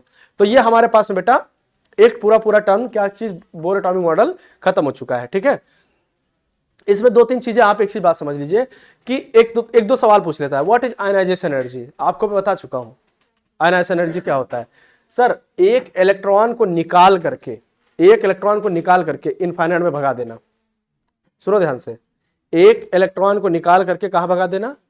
इनफाइनाइट में। एक इलेक्ट्रॉन को निकाल के कहां भगा देना? एक इलेक्ट्रॉन को निकाल करके अगर इनफाइनाइट में आप भगा दे रहे हो तो इसका मतलब वो एनर्जी कौन सी है? Ionisation energy. ठीक, और पता लगा एक सेल से दूसरे सेल्स के बीच में, मतलब मैं बोला कि यहां से जैसे ये 13.6 है और -3.4 है ना, 3.4 है, बराबर है कि नहीं? यहां से यहां इलेक्ट्रॉन ले जाने में कितनी एनर्जी देनी पड़ेगी? 10.2। कितना देना पड़ेगा? 10.2 देना पड़ेगा ना। अरे भाई आप बताओ, 13.6 से यहां लेके आ रहे हो तो क्या कर रहे हो? 10.2 देना पड़ रहा है कि नहीं देना पड़ रहा है? ठीक, बराबर है कि नहीं? तो आप इसको बोल सकते हो ये एक्साइटेशन एनर्जी। क्या है? एक्साइटेशन एनर्जी है। कितना यहां से यहां तक हायर एनर्जी में ले जाने के लिए जो एनर्जी देने पड़े वो कौन सी एनर्जी? Excitation energy. यही तो है कि नहीं? बराबर है कि नहीं बराबर है? अच्छा, तो सेपरेशन एनर्जी क्या होती है? हाँ, नीचे लाने के लिए सेपरेशन एनर्जी क्या होता है? अपने एक्साइटेड स्टेट से, मतलब मान लीजिए कोई इलेक्ट्रॉन अपने एक्साइटेड स्टेट में है तो वहां से उसको हटा करके वापस वहीं ले जाने के लिए कौन सी एनर्जी देनी पड़ेगी? Separation energy. उसको सेपरेट कर रहे, या उसको क्या बोल सकते हैं? D excitation energy. ये भी तो बोल सकते हैं डी एक्साइटेशन एनर्जी, बराबर है कि नहीं। तो तीन तरीके की एनर्जी होती है हमारे पास, सेपरेशन एनर्जी, एनाइजेशन एनर्जी, डी और एक्साइटेशन एनर्जी, ठीक है, बात बराबर है कि नहीं। आइए हम लोग एक बात कर लेते हैं स्पेक्ट्रम पे। किस पे बात कर लेते हैं? स्पेक्ट्रम पे। स्पेक्ट्रम बहुत अच्छा टॉपिक होता है जिसपे सवाल खूब पूछे जा रहे हैं, और अभी शायद जेई में भी स्पेक्ट्रम पे एक सवाल पूछ लिया गया है, शायद सेकंड थर्ड मीटिंग वाला जो होता है। किस पे पूछा है पता नहीं तुमको? एटॉमिक स्ट्रक्चर पे किस क्वेश्चन किस पे पूछा था? बोहर पे क्या आया था सवाल? कैलकुलेट करने के लिए ना, डेरिवेशन से कैलकुलेट कर लिए थे कि इसी से आया था, डायरेक्ट वैल्यू पे फार्मूले से आया था, जो बताया इसी से काम हो जाएगा। उम्मीद है इससे काम हो जाना चाहिए आपका, ठीक। अगर नहीं भी होगा तो भी आपको याद आ जाएगा कि क्या लगाना है, ठीक है, पक्का इतना समझ में आ गया। आ जाओ एक बात कर लेते बेटा, किस पे? स्पेक्ट्रम।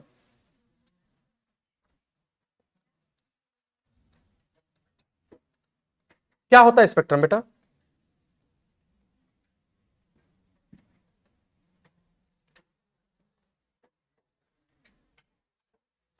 ठीक है, बना कुछ और है तो बन छल्ला रहा है।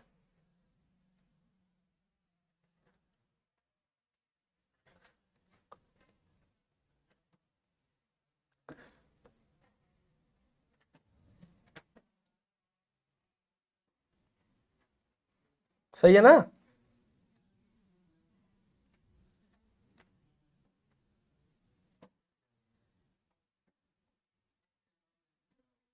चढ़ा गया?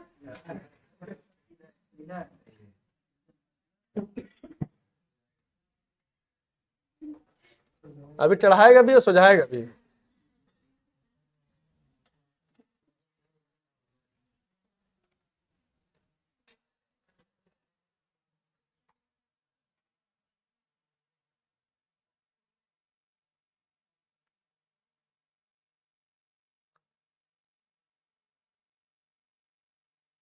एक दो तीन चार, एक दो तीन चार पाँच छः।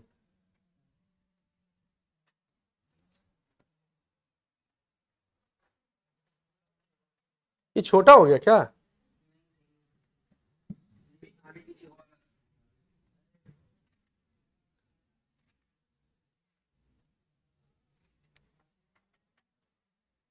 सही है। कौन आगे पीछे हो गया?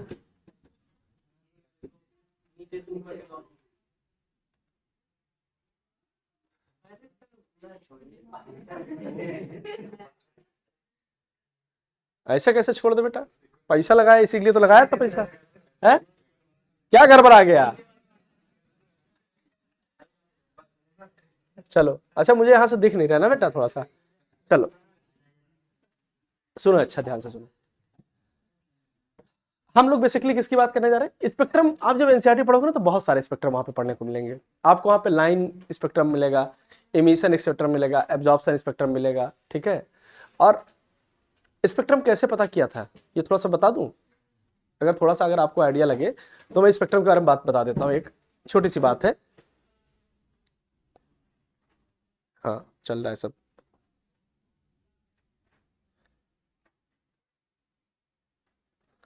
अच्छा, जब मैं इधर चला जाता हूँ तो वो बार बार फोकस करने लगता है। चलो फोकस ले लिया, कर लिया फोकस। एक मैं यहाँ थोड़ा सा आइडिया दे देता हूँ बेटा, ठीक। हमने क्या किया, कैथोड रे ट्यूब जिस तरीके से था, हाइड्रोजन गैस उसके अंदर हमने क्या किया, हाइड्रोजन गैस भरा। कैथोड रे ट्यूब के अंदर हाइड्रोजन गैस भरा, और लो जब हाइड्रोजन गैस भरा तो ये मान लीजिए हमने क्या किया, ये एक वैक्यूम लिया जिसके अंदर हाइड्रोजन गैस भरा, और इसको मैं हाई वोल्टेज पे ले जाके कनेक्ट कर दिया। किस पे? हाई वोल्टेज पे ले जाके मान लो कनेक्ट कर दिया, इसको ले जाके हाई वोल्टेज पे कनेक्ट कर दिया, ठीक। अब जब हाई वोल्टेज पे कनेक्ट किया होगा तो इसके अंदर जो गैस भरी होगी, इसके अंदर जो गैस भरी होगी बेटा, आप एक बार बताओ, अगर गैस भरी होगी तो ये ग्लो करना शुरू करेगी कि नहीं? क्योंकि यहाँ से इलेक्ट्रॉन निकलना शुरू होगा तो एनर्जी रिलीज होगी। तो जब ग्लो करना शुरू करेगी, तो ग्लो करना शुरू करी तो ये व्हाइट कलर से ग्लो करना शुरू हुआ। कैसे ग्लो किया? व्हाइट कलर से, व्हाइट कलर का ग्लो करना शुरू किया।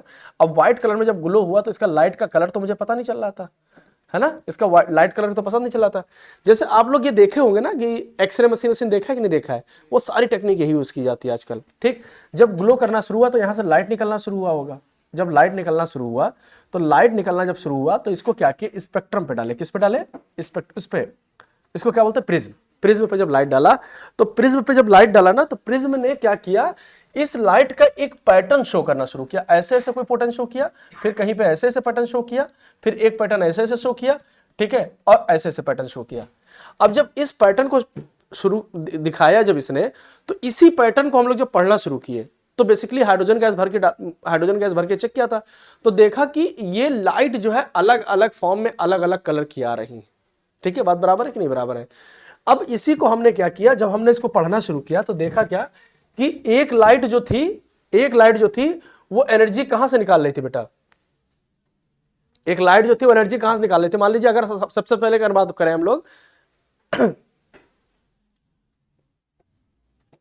हमारे पास में, जैसे मैं इसको बोलूं कि ये एनर्जी लेवल क्या है, n इज इक्वल टू 1, और ये क्या बेटा, n इज इक्वल टू 2, ये n इज इक्वल टू 3, और ये है n इज इक्वल टू 4, और ये है n इज इक्वल टू 5, ये है n इज इक्वल टू 6, और ये है n इज इक्वल टू 7, और ये है n इज इक्वल टू क्या, 8 है ना। तो 8 को इस तरीके से बना लो तो इनफाइनाइट हो जाता है, नहीं हो जाता है।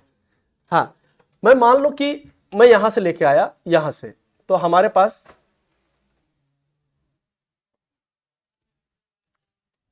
एक ये है,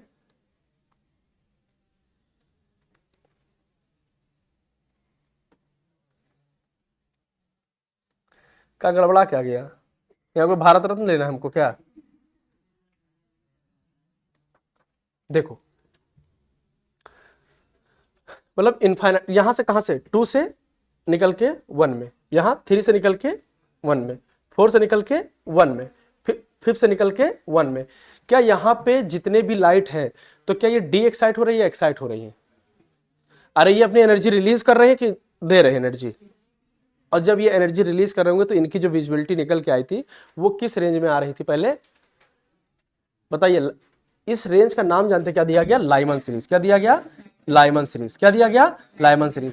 और जब हम देखें कि यहां से निकल करके, कहां से, यहां से निकल करके, मान लो यहां से निकला, कोई लाइट निकली यहां से और यहीं से यहां दे दी है ना, और यहां से निकल के यहां, और यहां से निकल के यहां, फिर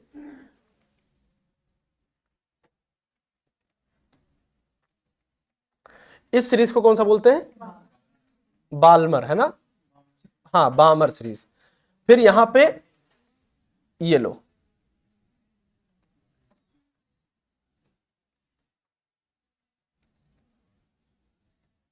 ये बामर सीरीज। इसको कौन सा सीरीज बोलते हैं, पास्चन। कुछ इस तरीके का पैटर्न। अच्छा, स्पेक्ट्रम का मतलब क्या होता है, स्पेक्ट्रा का मतलब ही होता है अपीयरेंस। तो ये लाइट की अपीयरेंस को बता रहा था कि किस तरीके का अपीयरेंस आ रहा है। ये कौन सा, पास्चन। और यहां पे अगर मैं बात करूं, अभी कहां पे आ गया हम, यहां पे कलर चेंज कर ले, ओके।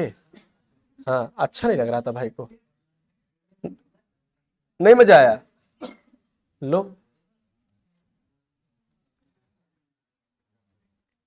खुश हो भाई।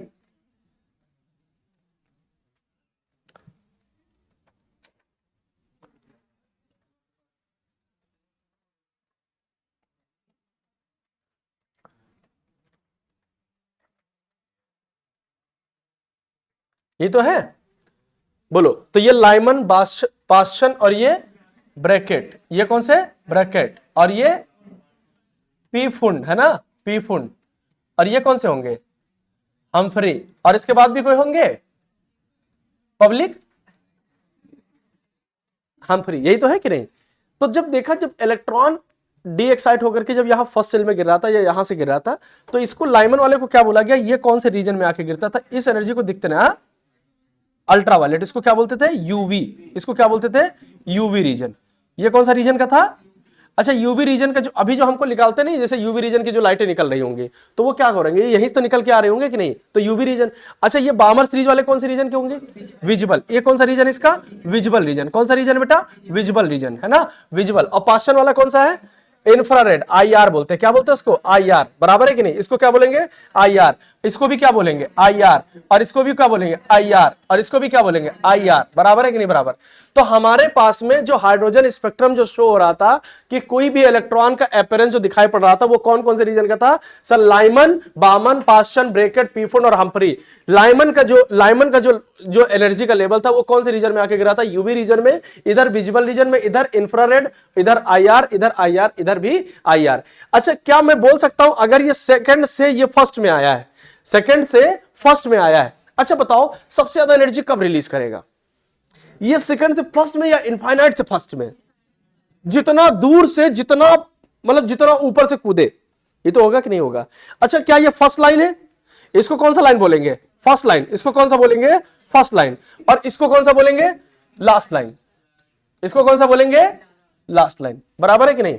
अच्छा, ये लाइमन का फर्स्ट लाइन है ना, बामर का फर्स्ट लाइन तो ये होगा, पास्चन का ये होगा, होगा कि नहीं होगा? मतलब अरे होगा कि नहीं? एनर्जी लेवल ही तो बात कर रहा हूं मैं, क्या बात कर रहा हूं? एनर्जी लेवल की बात कर रहा हूं। अच्छा ध्यान से सुनो, अगर मैं इसमें एक चीज बात बोलना शुरू करूं, यहां पे आपको एनर्जी पूछता है, एनर्जी फ्रीक्वेंसी, एनर्जी कब ज्यादा होगी, फ्रीक्वेंसी कब ज्यादा होगी, है ना? एनर्जी कब ज्यादा होगी, बहुत अच्छा क्वेश्चन पूछता है। एनर्जी कब ज्यादा होगी, फ्रीक्वेंसी कब ज्यादा होगी, वेवलेंथ कब ज्यादा होगी, तीन चीज पूछता है, बराबर। अच्छा, एनर्जी कब ज्यादा होगी? जब यहां पास से कूदेगा, मैं यहां से कूदूं यहीं पे, तो एनर्जी मेरी ज्यादा लॉस हो जाएगी, या मैं जाकर के 16 मंजिल बिल्डिंग से कूदूं तब? हाँ, 16 मंजिल बिल्डिंग से। तुम्हें केमिस्ट्री पढ़ना नहीं है, मैं ये बात जानता हूं, तुम लोग बस चाह रहे हो कि ये बस क्या हो जाए, एनडी सर सुसाइड कर लें, ठीक, फिर हाँ, फिर न्यूज़पेपर, हाँ नहीं नहीं नहीं नहीं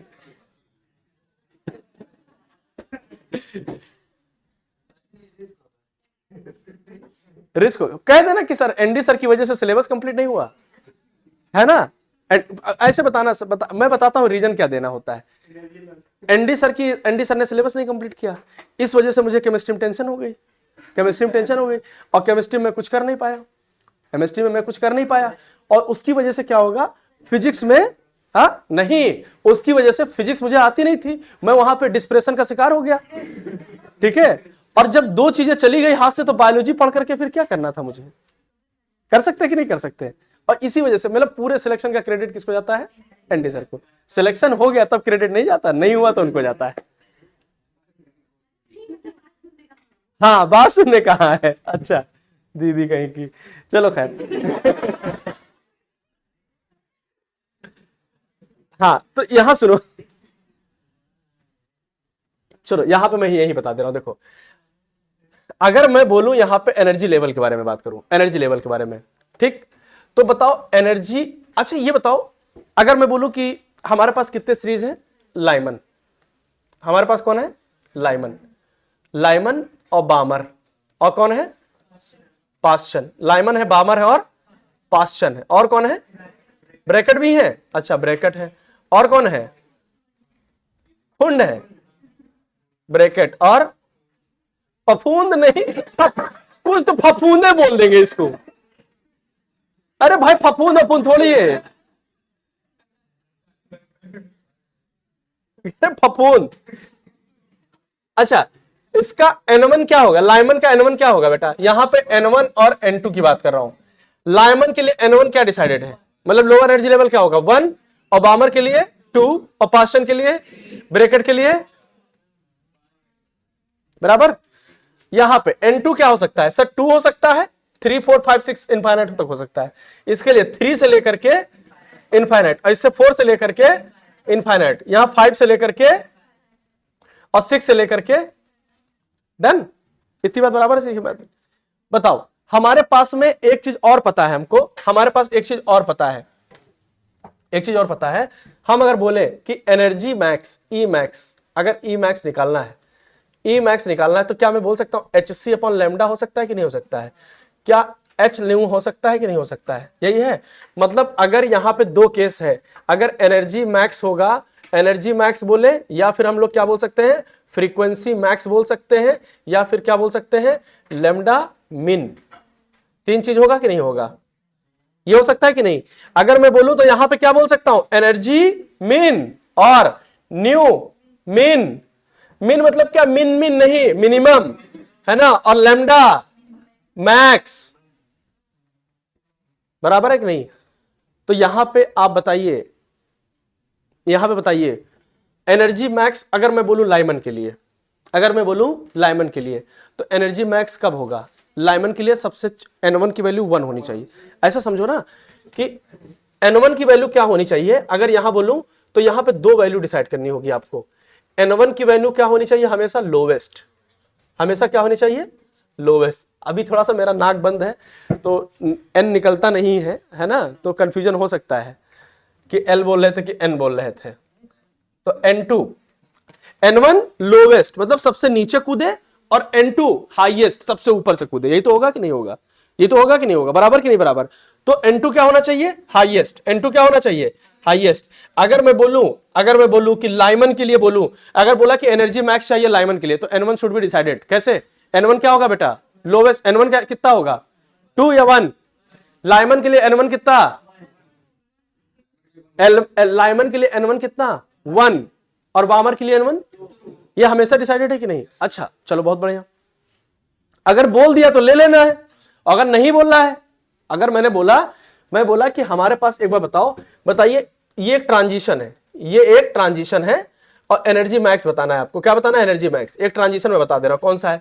अगर मैंने बोला 4 से 1 में गया है और 3 से 1 में गया है और 6 से 2 में गया है और 2 से, या मैं बोलूं कि यहां से 1 से 6 में गया है, तो बताओ इसमें से कौन सा ट्रांजिशन सबसे हाईएस्ट एनर्जी मतलब रिलीज करेगा। 1 से 6, अरे पागलो, जब 1 से 6 जा रहा है तो एनर्जी एब्जॉर्ब करेगा कि रिलीज करेगा, सॉरी एनर्जी एब्जॉर्ब या रिलीज, बोलो। 1 से 6 में एनर्जी एब्जॉर्ब करेगा ना सिस्टम में जाने के लिए, तो ये तो वैसे नहीं होगा, ये एब्जॉर्प्शन स्पेक्ट्रम या एमिशन। और हम लोग कौन सा स्पेक्ट्रम पढ़े, एमिशन या एब्जॉर्प्शन। अरे एमिशन पढ़ रहा है कि नहीं सर, अरे पागलो दिमाग में खोल खाल के रखो ना।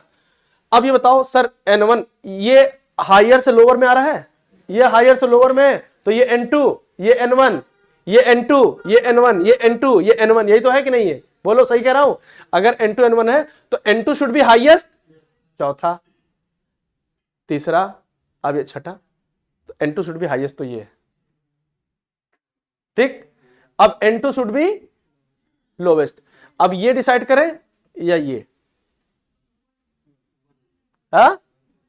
N2 शुड बी लोवेस्ट होना चाहिए, मतलब ये होगा आंसर। आप देख लेना 4 से 1 में एनर्जी लेवल का ट्रांजिशन सबसे ज्यादा होता है। N1 शुड बी लोवेस्ट और N2 शुड बी हाईएस्ट, ये बात एकदम समझ में आनी चाहिए ठीक। अभी इसके बारे में हम बाद में बात करेंगे, पहले तो आप ये समझो खाली कि जितना ऊपर से कूदे और जितना नीचे कूदे एनर्जी का ट्रांजिशन सबसे ज्यादा वही होगा।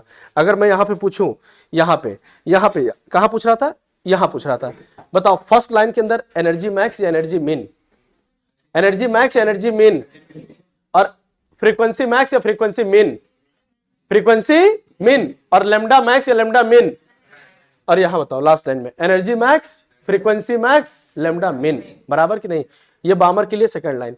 अच्छा कई बार पूछ लेता है कि for fourth line of Baumer, for fourth line of Baumer what is the value of N1 and N2। Fourth line बोला है ना, तो N1 की वैल्यू तो 2 होगी और 4 ऐड कर लो तो 6 नहीं हो गया। तो मतलब जो 6 से कहां आ रहा हो, ये देखो 6, देखो ये फर्स्ट लाइन है, ये 2 और ये लो, ये 1, अरे रुक जाओ, ये 1 और ये 2, ये 3 और ये, तो देखो फोर्थ वाला क्या 6 से आ रहा है कि नहीं आ रहा है, नहीं आ रहा है। ये भी तो जुगाड़ हो सकता है कि नहीं हो सकता है। आप बताओ मुझे, कोई भी बोलो। मैंने बोला पास्चन का सेकंड लाइन, पास्चन का सेकंड लाइन, बताइए N1 N2 डिसाइड करिए। सर पास्चन बोला ना, क्या बोला, पास्चन बोला, तो N1 क्या हो गया 3, और कौन सा लाइन बोला है, 5वें से आएगा। सेकंड लाइन बोला तो 3 के अंदर 2 ऐड कर दो जितनी लाइन, तो कहां से आएगा, तो N1 N2 डिसाइड नहीं हो गया कि नहीं, बराबर है कि नहीं। अगर आप बोलो, मैंने बोला कि sixth line of बामर, sixth line of N1 कितना प्री डिसाइडेड है 2, और N2 कितना सर 2 प्लस 6 कितना हो गया 8। नहीं समझ में आया, आया कि नहीं आया, 2 प्लस 6 कितना 8, डन। 2 प्लस 6 कितना हो गया 8। तो क्या N1 N2 डिसाइड करना आ गया कि नहीं आ गया, N1 N2 डिसाइड करना आ गया। अब एक बार बताओ, अगर पूछे यहां पे कि सर ये मिनिमम वाला जो केस बताया आपने, मिनिमम वाला, ठीक, तो इसमें एनर्जी मिनिमम आएगी या इसमें एनर्जी मिनिमम आएगी, या इसमें आएगी, या इसमें आएगी, इसमें आएगी, इसमें आएगी, एनर्जी सबसे ज्यादा इसमें मिनिमम किसमें आएगी।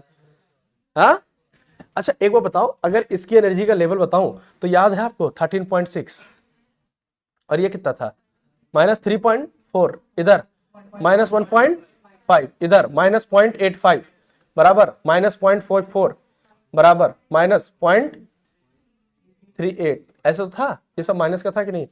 क्या ऊपर जितना जाते जा रहा, इसके बीच में एनर्जी का डिफरेंस कितना है? 10.2, इसके बीच में कितना, लगभग 0.9 समथिंग आएगा।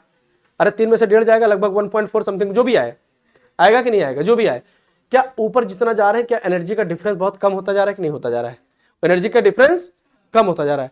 तो अगर एनर्जी मिनिमम चाहिए होगी, अगर बोल दिया है लाइमन का ही, तब तो यही होगा कंसेक्यूटिव। जस्ट कूद गए कंसेक्यूटिव, है ना, कंसेक्यूटिव का। लाइमन का बोला तो लाइमन का तो यही, बामर का तो यही, पास्चन का तो यही। ब्रैकेट का first line is a minimum energy, first line क्या होगा? Minimum energy. अब अगर तुमसे बोले यहां पे जो तीसरा केस बोला था, एनर्जी मिनिमम क्या होनी चाहिए? एनर्जी मिनिमम क्या होनी चाहिए? अगर आपको कुछ ना बोले, लाइमन बामर कुछ ना बोले, जैसे बोले कि बताइए कहां पे, अगर मैं बोला कि 6 से 2 में जा रहा है, 4 से 1 में जा रहा है, और 3 से 2 में जा रहा है, और मैंने बोला 6 से 5 में जा रहा है, बताइए सबसे कम एनर्जी का ट्रांजिशन कहां होगा? क्या आपको नहीं लग रहा है 6 से 2 मतलब यहां नीचे आ रहा होगा, 4 से 1 मतलब यहां नीचे आ रहा होगा, 3 से 2 मतलब यहीं नीचे आ रहा होगा, और 6 से 5 यहीं ऊपर रह जा रहा होगा कि नहीं? तो ऊपर के डिफरेंसेस कम है कि नहीं? तो क्या मैं साफ साफ बोल दूं कि N1 शुड बी क्या? हाईएस्ट होना चाहिए। N1 क्या होना चाहिए? हाईएस्ट होना चाहिए। और अगर बोल रखा है तो काहे लोगे? अगर लाइमन बोल दिया तो काहे लोगे N1 का वैल्यू? तो 1 होगा ही होगा। तो जस्ट बगल वाला 2, और N1 शुड बी हाईएस्ट, और N2 क्या होना चाहिए? N1 plus 1। अगर मान लो N1 प्लस 1 ना हो तो +2 कर लेना। अरे भैया, कोई यहां से नहीं कूदा कंसेक्यूटिव से, तो दूसरे से तो कूद सकता है कि नहीं कूद सकता है? मैंने बोला लाइमन है, तो लाइमन का मिनिमम एनर्जी क्या दे रखा होगा? तो लाइमन है तो उसके लिए तो पहला 1 डिसाइडेड हो गया, तो सबसे कम एनर्जी तो 2 ही से है, लेकिन 2 से 1 का ट्रांजिशन सबसे कम होगा कि नहीं होगा? और मान लो दे ही नहीं रखा है, 2 से 1 मिनिमम है, तो 3 से 2 तो मिनिमम होगा कि नहीं होगा? फिर उससे थोड़ा बड़ा 4 से 2 होगा, मतलब 4 से 1 होगा, ये तो होगा कि नहीं होगा? बराबर समझ पा रहे हो कि नहीं? तो ये 2 चीजें याद रखना, क्योंकि नीट के क्वेश्चंस दे रखे हैं आपके बुक्स में, मॉड्यूल में दे रखा है, देखा होगा इस तरीके का क्वेश्चन। अब जब इस तरीके का क्वेश्चन देखोगे तो कुछ नहीं दे रखा है, which is a most energetic photon, which one is the most energetic photon, ये ऑप्शन दे रखा है। अब पूछ रखा है which one is the most energetic photon, बताओ कैसे निकालेंगे? मोस्ट एनर्जेटिक पूछ रखा है ना, और लाइमन बामर कुछ नहीं बता रखा है, तो मोस्ट एनर्जेटिक का मतलब क्या है कि ऊपर ज्यादा एनर्जी वाला, एकदम ऊपर से एकदम नीचे, एकदम ऊपर से एकदम नीचे, मतलब N1 शुड बी लोवेस्ट और N2 should be highest, N1 should be lowest और N2 should be highest. Sir इसमें अगर देखें तो N1 शुड बी लोवेस्ट है और N2 शुड बी हाईएस्ट, तो 6 से 2 है और 4 से 1 है, बराबर है बात की नहीं? ठीक, तो कहां का आएगा? 4 से 1 में आ जाएगा, मतलब ऐसे चेक करना होता है। ठीक, N1 शुड बी लोवेस्ट होना चाहिए। डन। अब इसको आप समझ लेना, क्वेश्चन का लेना। अब अगर आपको नहीं यकीन है, तो जानते हो कैसे निकाला जाता है? E इज इक्वल टू -13.6 और Z square by N square जो होता है, तो इसको सेपरेशन एनर्जी में क्या लिखते हैं? 1 बाई में N1 का स्क्वायर माइनस 1 बाई में N2 स्क्वायर। सारी वैल्यू रखो, चेक करो, जो आंसर आए वही है। क्या फायदा इतना दिमाग लगाने का? बराबर है कि नहीं बराबर है? तो मेरे पास में सेपरेशन एनर्जी ये निकल के आ गई। अच्छा, इसके बाद में भी अगर इसके बाद की बात करें हम लोग, तो सेपरेशन एनर्जी के बाद में हम लोग इसमें स्पेक्ट्रल लाइन भी कैलकुलेट करना सिखाए थे। बताओ, या इसमें सवाल ये भी पूछ लेता है कि first line, starting line, initial line. बताओ, फर्स्ट लाइन, स्टार्टिंग लाइन, या फिर बोल दे initial line. First line, starting line, या फिर इनिशियल लाइन। बताओ, एनर्जी मैक्स या एनर्जी मिन, फ्रीक्वेंसी मैक्स या फ्रीक्वेंसी मिन, लेमडा मैक्स या lambda min? Lambda max. Last line इसको क्या बोलता है? लास्ट लाइन, या फिर क्या बोलता है? लिमिटिंग लाइन, या फिर क्या बोलता है? Marginal line. बताओ, लेमडा मैक्स या लेमडा मिन? लेमडा मैक्स या लेमडा मिन? लेमडा मिन। एनर्जी मैक्स या एनर्जी मिन? फ्रीक्वेंसी मैक्स या फ्रीक्वेंसी मिन? Frequency max. बराबर है कि नहीं बराबर है? अब उसके बाद में स्पेक्ट्रल लाइन कैलकुलेट करने के लिए बोलता है। ठीक, स्पेक्ट्रल लाइन मैंने आपको बता रखा है। स्पेक्ट्रल लाइन अगर कभी भी कैलकुलेट करना हो, तो स्पेक्ट्रल लाइन अगर कैलकुलेट करना हो तो सिंपल तरीका है स्पेक्ट्रल लाइन निकालने का। सर नंबर ऑफ स्पेक्ट्रल, मतलब अगर बोला कि 6 से 2 में आए, जैसे एक छोटा सा समझो एग्जांपल, यहाँ पे देखो इसका फायदा यही है, अगर मैंने बोला कि 6 से 2 में आने के कितने पॉसिबिलिटीज हो सकते हैं 6 to 2 आने में, देखो ये हो सकता है 1 2 3 4, ये यहां से 1 हो सकता है, 2 3 4, ये 6 से 2 में आ रहा है कि नहीं, तो 6 से 2 में कितने स्पेक्ट्रल लाइन आ रहा है 4, अरे 4 यहां से आ रहा है तो ये भी तो 6 से 2 के बीच में ही आ रहा है, ये भी तो 6 से 2 के बीच में आ रहा है, ये भी तो 6 से 2 के बीच में आ रहा है, ये भी तो 6 से 2 के बीच में आ रहा है, ये भी तो आ रहा है, ये भी तो आ रहा है, इतने आ रहे हैं कि नहीं आ रहा है, तो 4 3 7 2 9 और 1, टोटल निकाल सकते हो कि नहीं निकाल सकते हो, हाँ, तो लाइमन का कहां से आ जाएगा, ये तो 1 में आके गिर रहा है, हम 6 से 2 में पूछ रहे हैं, बराबर है कि नहीं, ये कहां गिर रहा है आकर के 1 में, तो 2 में आके गिर रहा है क्या, नहीं 2 में गिर ही नहीं रहा है, ठीक, तो बताओ भाई चांद दिखा,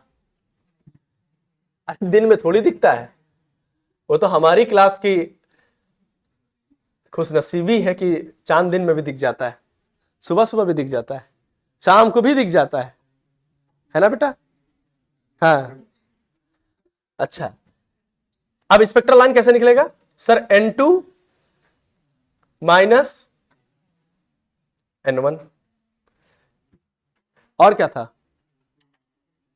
N2 माइनस N1 और प्लस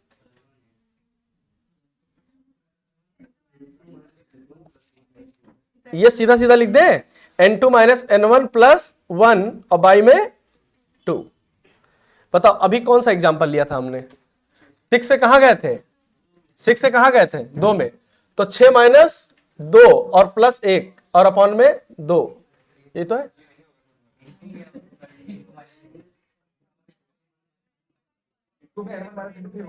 है?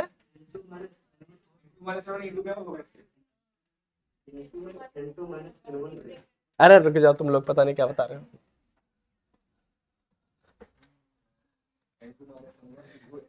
हाँ सुनो ध्यान से, जो फार्मूला था वो बेटा अब याद आ रहा है, हम तुम लोग के ऊपर भरोसा करके बहुत बड़ी गलती कर दी है, N2 माइनस N1 ये था, और फिर था ब्रैकेट में N2 माइनस N1 और प्लस में 1 अपॉन में 2, ई था फार्मूला, हाँ तुम पे भरोसा करके गलती हो गई हमसे, ठीक, अगर एग्जाम्पल देखे, एग्जाम्पल तो ये क्या होता है, 6 में से 2 जाएगा कितना बचेगा, अरे 6 माइनस 2 कितना 4, इधर कितना हो गया 6 माइनस 2 4 और प्लस 1 5, तो 5 चौक 20 अपॉन में 2 बराबर कितना आएगा 10 ही तो आया था, अभी कैलकुलेट किया था कि सही कि नहीं, अच्छा कई बार सवाल दे देता है कि if N1 should be the ground level, अगर N1 ग्राउंड लेवल है तो क्या हो सकता है सर, ग्राउंड लेवल पे फॉर ग्राउंड लेवल है ना, for N is equal to क्या ग्राउंड लेवल, अगर ग्राउंड लेवल पे हमेशा बोल दे तो कुछ नहीं करना होता है, तो बस यही तो है, N2 को हम लोग N मान लेते हैं, और ये क्या हो जाता है N1 को क्या 1, और इधर भी क्या कर ले N2 को N और माइनस 1 और प्लस 1, तो 1 1 कट गया अपॉन में 2, तो ये कितना आएगा sir for ground level N और N माइनस 1 बाय में 2, ये भी है, अगर मैंने बोला 6 से 1 में आया तो कितना 6 से 1 जाएगा 5 और 5 छक्का 30 और अपॉन में 2 15, सवाल ऐसे नहीं पूछता है, पूछता है total number of spectral line is 42, total number of spectral line is 42, बताइए वो कहां से एक्साइट होकर के कहां से आकर के नीचे गिरा होगा, अब जानते हो क्या होगा, हाँ कहां बता दे, हाँ ग्राउंड लेवल ही हुआ ना, total number of spectral line कितना 42, सुनो ध्यान से, स्पेक्ट्रल लाइन कितना टोटल 42, अब कहां से कहां तक आया है, मतलब बोला है कि फ्रॉम N2 कहां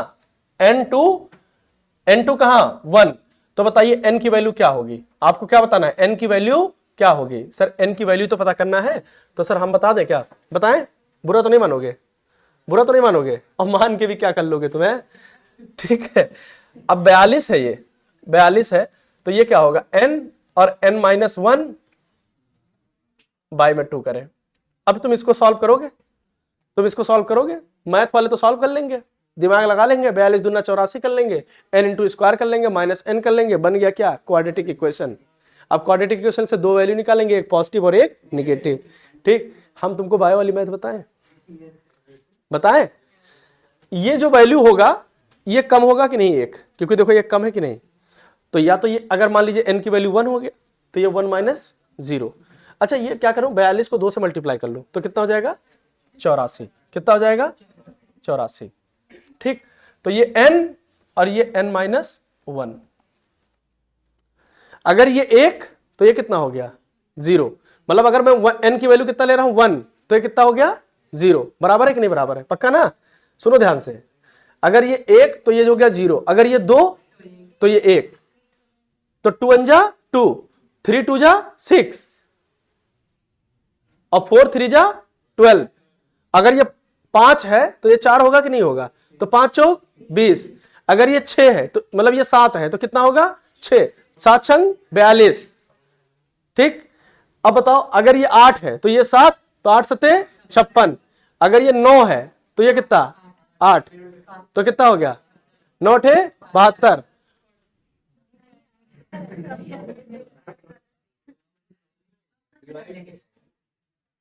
है, अच्छा चलो एक, छोड़ो छोड़ो रुक जाओ, अभी आसानी से करा दे रहे हैं लोग। 21, अगर 21 है पता स्पेक्ट्रल लाइन 84 बनती नहीं ना शायद किसी की, बनेगी ही नहीं, वो मैं 42 दे दिया था बेटा ध्यान से, ये 42 मेरे दिमाग में आंसर यही था। 21 दूना कितना 42। अब बताओ तो n की वैल्यू 6 या 7, 7 और ये 6, तो n की वैल्यू 7। ये है जेटी जुगाड़, मारो कहीं लगे वहीं। ठीक है, हाँ आंसर तुम्हारा आना चाहिए, आंसर आने से मतलब है कि बाकी बकवास करने से मतलब है, आंसर आने से मतलब है, पीएचडी थोड़ी करना है, सिलेक्शन लेना है। तो ये है स्पेक्ट्रल लाइन। ठीक है दीदी, समझ में आया कि नहीं समझ में आया।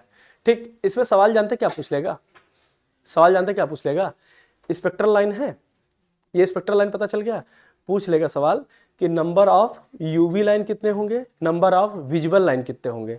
ये मैं अल्टीमेट लेवल बता रहा हूँ एकदम, बिल्कुल इसके ऊपर कुछ पूछ ही नहीं सकता, स्पेक्ट्रल लाइन के औकात से बाहर हो जाएगा सवाल ये।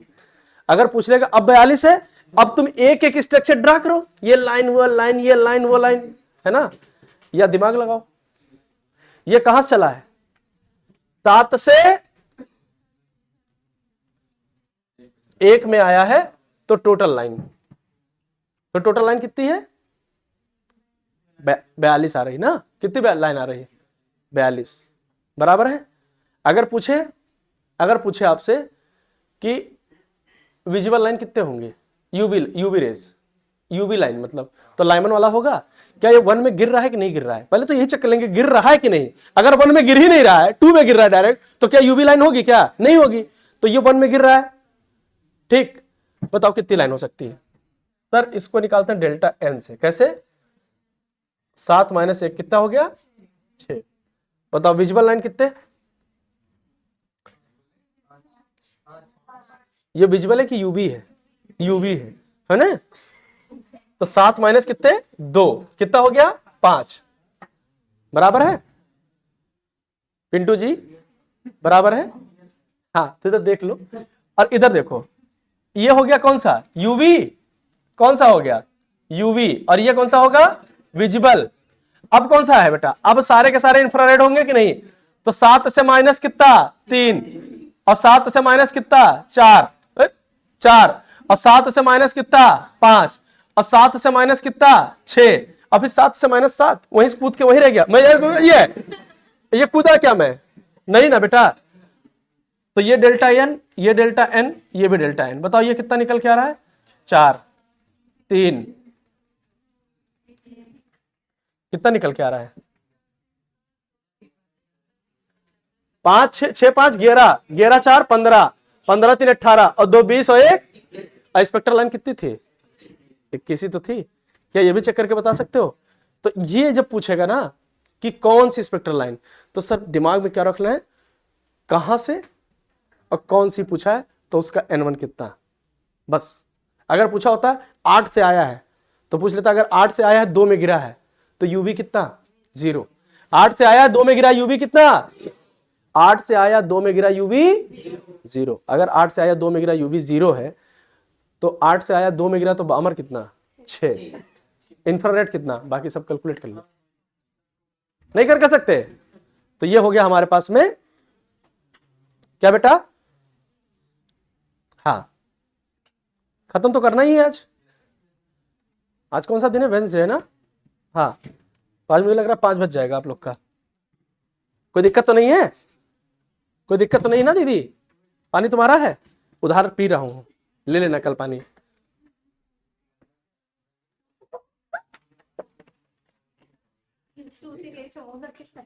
अच्छा, ये कौन सी दुकानदारी तुम्हारी कि समोसा खाएंगे पानी पिएंगे तो समोसा खाना पड़ेगा, खिलाना पड़ेगा है?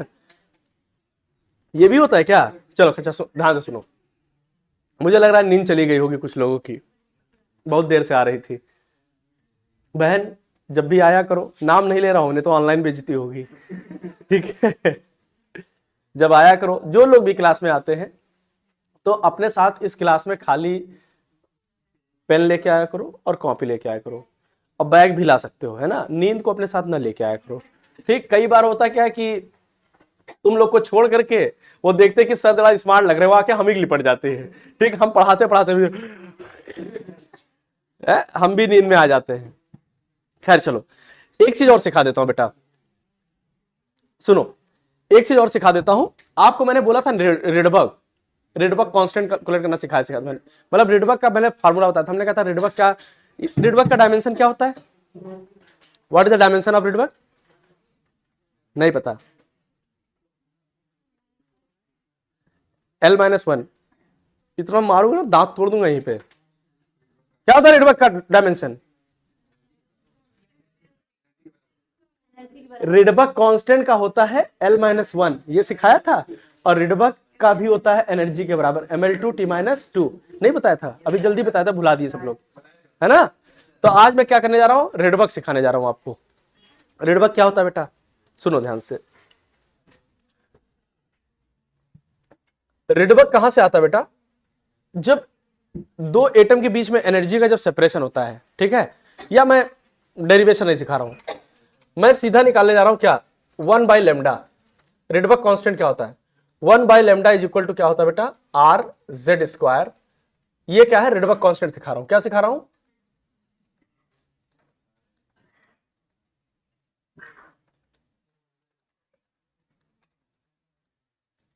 RZ², और ये क्या हो जाएगा? 1 में N1 का स्क्वायर और माइनस 1 में N2 का स्क्वायर।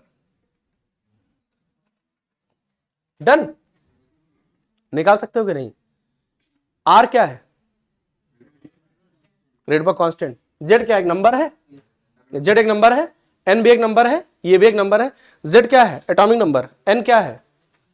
शेल का नंबर, कहां पे है, और N2 का कहां गया है, ये तो है। R और लैम्डा में रिलेशन क्या है? 1/λ का। तो R और 1/λ का रिलेशन है कि नहीं है? अब अगर एक बार बताओ, एक चीज सिंपल सा बात बताओ बेटा, अगर पूछ ले रिडबर्ग कांस्टेंट का डायमेंशन क्या होगा, तो लैम्डा क्या होता है? L। वेवलेंथ ही तो होता है लेंथ का L, तो L इनवर्स हो जाएगा कि नहीं हो जाएगा?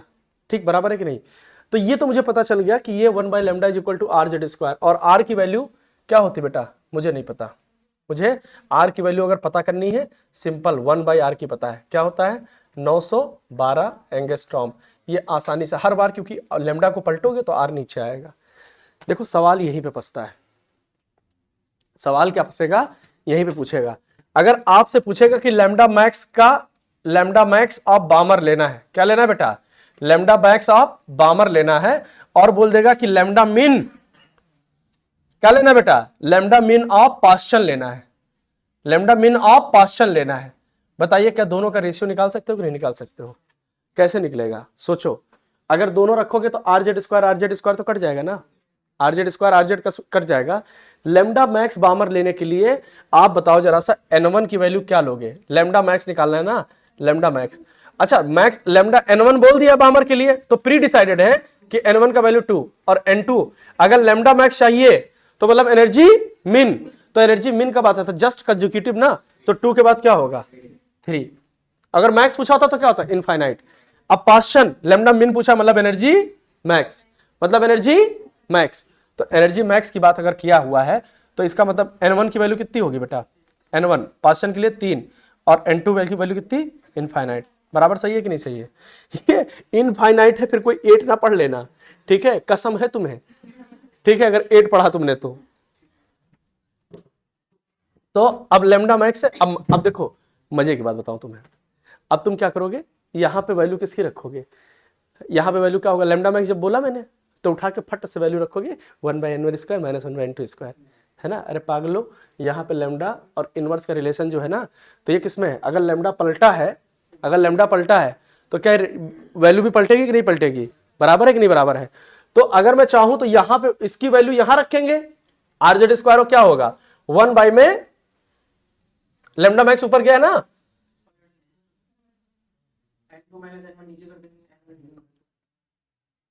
छोड़ो सुनो, इधर सॉल्व कर लो 1 में, कभी भी दिमाग लगाना हो तो मत लगाना, यहां पे लेमडा मैक्स निकालना है ना, कुछ मत करना बेटा, RZ² चुपचाप दे रखा है, रखे रहना, और यहां पे 1 और n1 की वैल्यू कितनी दे रखी है आपको, 2 दूनी 4, और ये 1 में कितना 9, तो ये कितना हो गया लेमडा मैक्स 1 में लेमडा मैक्स कितना निकल के आया, 9 में से 4 गया 5 और बाई में 36, 5 में 36, अगर इसको पलटोगे लेमडा मैक्स तो 36/5, उठा के वैल्यू ऐसे रखना ला करके 36/5, क्योंकि जब ये तुम वैल्यू अल्टी पल्टी करोगे ना तो पहले तुम इसको पलटोगे, फिर इसको पलटोगे, फिर ये पलटेगा, फिर उसके बाद वो पलटेगा, फिर उसके बाद तुम्हारा आंसर पलट जाएगा, फिर तुम पलट जाओगे, ठीक है, यही होता है भाई, मतलब ये पलटने वाले में मैंने देखा है। सिराज भाई बजाओ नहीं यहाँ पे क्लास में, ठीक है, हम अपनी शादी में बुलाएंगे, है बताया मैंने कि जिसको जिसको बजाने का शौक है तालियां, वो शादी में आएगा हमारे। 1 में लेमडा मीन, अच्छा मैं नाम ले लेता तो ऑनलाइन बेइज्जती होती है, RZ², इधर देखो ये 1 में 9, इनफाइनाइट की वैल्यू तो कुछ नहीं होगी ना बेटा, तो लेमडा मीन कितना आया, लेमडा मीन कितना आया 9, चलो ये हो गया। तो अब ये बताओ बेटा, अगर पलटोगे तो क्या होगा 9 ही आएगा ना, तो ये आएगा 36 और ये बाई में 5 इंटू में 9, तो 9 4 जा 36, 4/5, दैट्स द आंसर। रेशियो तो आ रहा होगा कि नहीं, एकदम सिंपल सिंपल करना है। क्वेश्चन कैसे सॉल्व करना है समझ में आया बिटिया, समझ आया पक्का। लेमडा मैक्स के लिए n1 n2 डिसाइड करना है, फिर एक एक जाके सॉल्व करना है, यहीं पे वैल्यू को ना पलट उलट देना, नहीं तो तुम पलट जाओगे पक्का बता रहा हूं मैं, और बहुत गलत करते हैं ये, तो तुम्हें क्वेश्चन करा नहीं रहा हूं क्लास में तो जानता हूं, जब क्लास में करवाता हूं ना तो इसको पलट दूंगा तो बहुत पलटते हैं क्वेश्चन में, ठीक। अगर क्वेश्चन कभी भी पूछ ले फ्रीक्वेंसी मैक्स के ऊपर, फ्रीक्वेंसी मैक्स के ऊपर, तो एक बात आपको ये भी पता है, एक बात पता है, अगर मैं बोलूं कि न्यू इज इक्वल टू क्या होता है, nu is equal to c lambda होता है कि नहीं होता है, बराबर है कि नहीं, अरे बराबर है कि नहीं बराबर है, तो मैं चाहूं तो इस 1/λ को क्या लिख देता हूं RZ², और ये क्या हो जाएगा 1 में n1 का स्क्वायर और माइनस 1 में n2 का स्क्वायर, क्या ये दो चीजें हो गई, अरे हाँ वही मतलब C/λ ना, वो थोड़ा सा हमारे दिमाग में कुछ और चल रहा था, यही तो है। तो मैं चाहूं तो इसको क्या करूं, पूरी रिएक्शन को C से मल्टीप्लाई कर दूं, C/λ इज इक्वल टू क्या RC/Z², ये कर सकता हूं कि नहीं, तो 1 में n1 का स्क्वायर माइनस 1 में n2 का स्क्वायर, क्या ये कर सकता हूं कि नहीं, बोलो सही है क्या। C/λ को हम लोग क्या कर सकते हैं फ्रीक्वेंसी, तो यहां पे डायरेक्ट उठा के लिख सकता हूं क्या, फ्रीक्वेंसी इज इक्वल टू क्या RC/Z², बराबर है कि नहीं बराबर है। अगर अभी भी अगर वैल्यू पूछ ले तो RC/Z² तो कट जाएगा ना, लेकिन इस बार फिर न्यू मैक्स अलग निकालना और वो अलग निकालना, नहीं तो कभी समझ नहीं आता कब पलटना है वैल्यू को, ठीक। न्यू मैक्स अलग, एक का मैक्स मतलब न्यू अलग पूछा तो अलग, ऊपर वाले के लिए अलग और नीचे वाले के लिए अलग, दोनों अलग अलग सॉल्व करना, फिर वैल्यू लाके पुट करना, बराबर है कि नहीं बराबर है। ये हमारे पास में क्या हो गया रिडबर्ग कांस्टेंट, और यहां तक रिडबर्ग कांस्टेंट खत्म होते ही हमारे पास में रिडबर्ग फार्मूला खत्म हो जाता है, बहुत सारे क्वेश्चन इसके अंदर से हमारे सॉल्व हो जाते हैं, ठीक है। और बोर मॉडल भी इसमें खत्म हो जाता है, बस बोर मॉडल की लिमिटेशन रह गई थी क्या, कि बोर मॉडल क्या होता है बेटा, मल्टी इलेक्ट्रॉन स्पीशीज के लिए नहीं था, इस वजह से ये डिस्कार्ड कर दिया गया। और एक बोर मॉडल का बताओ लिमिटेशन क्या होता है, सबसे पहले तो क्या होता है बेटा कि Bohr theory does not explain the spectrum of multi electron atom, और Bohr theory does not explain the splitting of spectral line in presence of magnetic field और इलेक्ट्रिक फील्ड, मतलब ये स्टार्क इफेक्ट और क्या बोल सकते थे बेटा जी मैन इफेक्ट, ये दोनों चीज को समझा नहीं पाते थे, मतलब स्पेक्ट्रल लाइन जो होता था मैग्नेटिक फील्ड के प्रेजेंस में चले जाता, ये आप लोग वहां पढ़ते हैं, मतलब आपको फिजिक्स में पढ़ाया जाता होगा, स्टार्क इफेक्ट पढ़ाया था सर ने, स्टार्क इफेक्ट जी मैन इफेक्ट नाम बताया था। चलो अब जब बोर एक्सप्लेन नहीं कर पाए तो हम एक्सप्लेन करें, बोलो, हम एक्सप्लेन करें? कोई जरूरी नहीं है, ठीक है, बस इट डज नॉट एक्सप्लेन मतलब जी मान स्टार्ट पर, ठीक है, बात बराबर कि नहीं। फिर उसके बाद में अब इस मॉडल में कुछ कमियां थी। कुछ कमियां क्या थी? ये तो हाइड्रोजन लाइक स्पीसीज के लिए था, ठीक। अब इसके कमियों को दूर करने के लिए इनकी कमी क्या थी? इन्होंने क्या बोल दिया था, इलेक्ट्रॉन क्या है। एक और बड़ी कमी बता देता हूं, इन्होंने बोला था कि इलेक्ट्रॉन का नेचर कैसा होता है, पार्टिकल नेचर। कैसा नेचर बताया? और मैक्सवेल ने कहा कि वेव नेचर होता है, ठीक। अब कई लोग लड़ रहे थे, उसी में आइंस्टीन भी कूदा है। आइंस्टीन कूद जाए, कह रहे क्यों लड़ रहे हो? बोले कि ये बता रहा है पार्टिकल नेचर, बोले ये बोल रहा है कि मैक्सवेल बोले कि नहीं नहीं नहीं वेव नेचर। आइंस्टीन कूद कर क्या है? आइंस्टीन के बाद में एक साइंटिस्ट थे जिनका नाम था प्लैंक, ठीक है, प्लैंक भी कूदा है, याद है, उन्होंने तो लिया था E = hc/λ। प्लैंक ने भी बोला था कि जो एनर्जी आती है वो क्वांटा के फॉर्म में आती है, एक पैकेट के फॉर्म में आती है, और उसका नेचर कैसा होता है? वेव नेचर होता है, सॉरी पार्टिकल नेचर होता है, एक पार्टिकल का पैकेट आ रहा है, ठीक। दो लोग किसको समझा रहे हैं? पार्टिकल नेचर को। मैक्सवेल अकेले लड़े पड़े हैं वेव नेचर को। एक नया मॉडल निकल के आया, wave mechanical model. Wave mechanical model, दो लोग की बातों को एक साथ रखा गया और समझाया गया। आए कौन? डी ब्रॉगली, उन्होंने दिया वेव मैकेनिकल मॉडल। बोले प्लैंक चचा चुप रहो, और तुम भी आइंस्टीन चुप रहो, मैक्सवेल तुम भी चुप रहो। क्यों लड़ भिड़ रहे हो भाई? लड़ भिड़ क्यों रहे हो? दोनों नेचर होता है। बोले कैसे? बोला जब भी इलेक्ट्रॉन चलेगा तो इलेक्ट्रॉन, अगर मैं हूं तो मैं एक पार्टिकल हूं, अरे बहुत बड़ा पार्टिकल हूं, बात अलग है, हूं तो मैं भी ना पार्टिकल से तो मिलकर बना हूं, नहीं पार्टिकल से तो बनकर बना हूं, लेकिन अब मैं यहां खड़ा हूं तो हमारे अंदर जितने भी एटम और पार्टिकल है सब वाइब्रेट कर रहे हैं कि नहीं कर रहे हैं? तो सब वाइब्रेट ठंडी में स्पर्श हुआ करते हैं, अरे अभी भी कर रहे हैं। एटम अपनी जगह पे, पार्टिकल सब वाइब्रेट कर रहे हैं, और जब कोई चीज वाइब्रेट करता है ना तो वो एक अपने अंदर से रेडिएशन निकाल रहा होता है, और वो रेडिएशन कौन सा था? Electromagnetic radiation. वो वेव नेचर को शो कर रहा होता है, बट हमारा दिख नहीं रहा है। इलेक्ट्रॉन जब चल रहा है तो उसका वेव नेचर भी दिख रहा है और पार्टिकल नेचर भी दिख रहा है, बराबर है कि नहीं? तो डी ब्रॉगली ने कहा कि आप एक काम करिए, समझिए बात को, अगर किसी के पास पार्टिकल नेचर है तो उसके पास वेव नेचर भी होगा। बोले कैसे? बोले कि हम आपको एक थ्योरम बता दे रहे हैं, उसी थ्योरम से आप समझ लीजिएगा। जैसे बोला कि अगर आप वेव नेचर की बात किए थे तो वेव नेचर के अंदर लेंथ क्या आता था? लैम्डा आता था कि नहीं? बोला था कि जो उसका वेवलेंथ होता है वो उसके मास और वेलोसिटी पे डायरेक्टली डिपेंडेंट होता है, और मास उसी का होगा, वेलोसिटी उसी के अंदर जाएगी जो पार्टिकल नेचर शो कर रहा होगा। तो बोले कि अगर इसको हटाएं तो क्या होगा? लैम्डा = क्या होगा? h/mv होगा। बोले अच्छा, बोले अच्छा, बोले ठीक।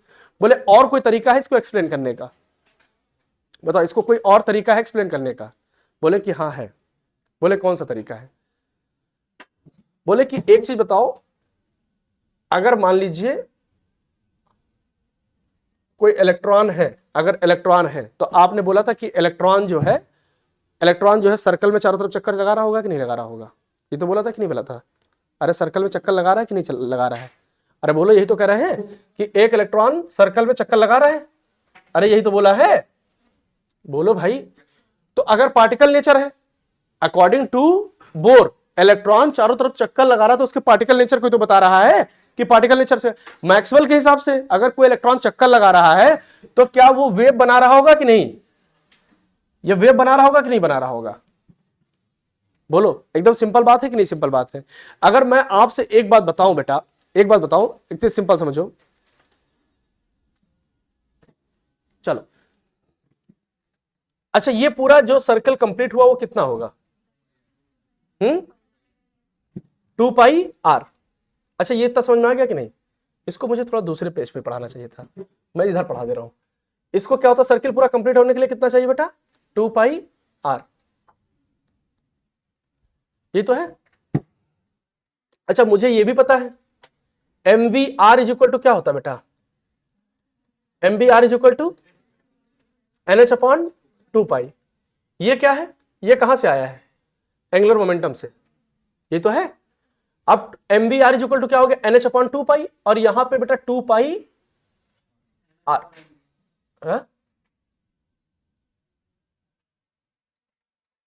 हाँ, तो मैं चाहूं तो यहां पे क्या लिख सकता हूं बेटा?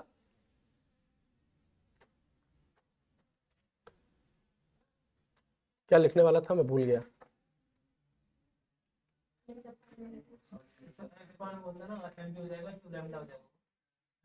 हाँ ये मैं अभी वो मैं कर रहा था, वही से कर रहा हूँ।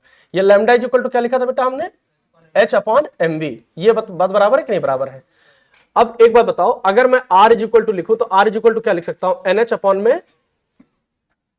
अपॉन में 2 पाई एम वी लिख सकता हूं कि नहीं। अच्छा ये एच अपॉन एम वी क्या है, लैम्डा। हाँ तो आर इज इक्वल टू क्या हो जाएगा बेटा, एन लैम्डा अपॉन में 2 पाई, ये भी है। और इसी को हम 2 पाई इधर लेके चले जाए तो क्या हो गया, 2 pi R is equal to क्या, एन लैम्डा।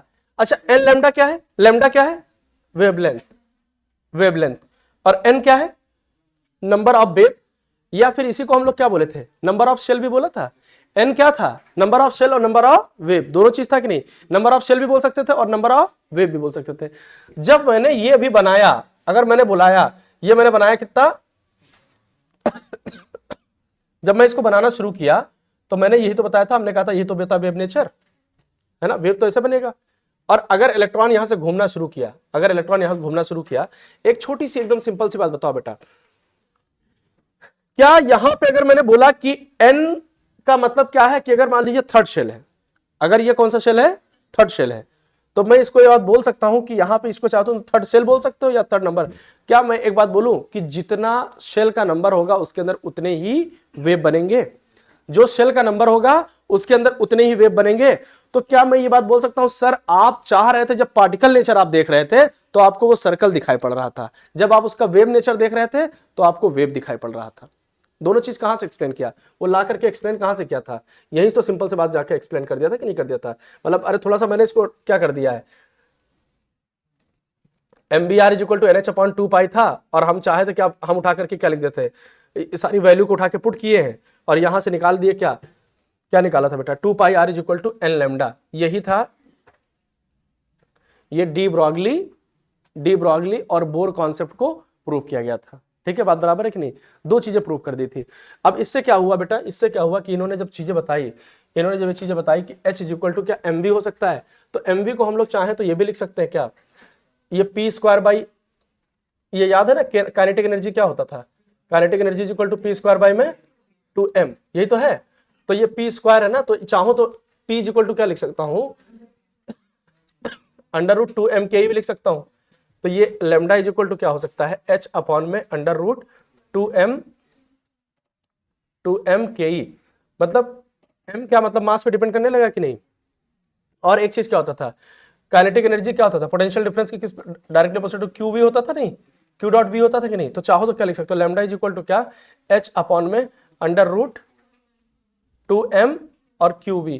क्या अगर पोटेंशियल डिफरेंस दे रखा है तो क्या ये पोटेंशियल चार्ट, ये v क्या है, पोटेंशियल डिफरेंस है, ये वेलोसिटी नहीं है ना। तो 2m क्यू पे भी डिपेंड कर रहा है, 2m के पे भी डिपेंड कर रहा है, ये सब बात है कि नहीं।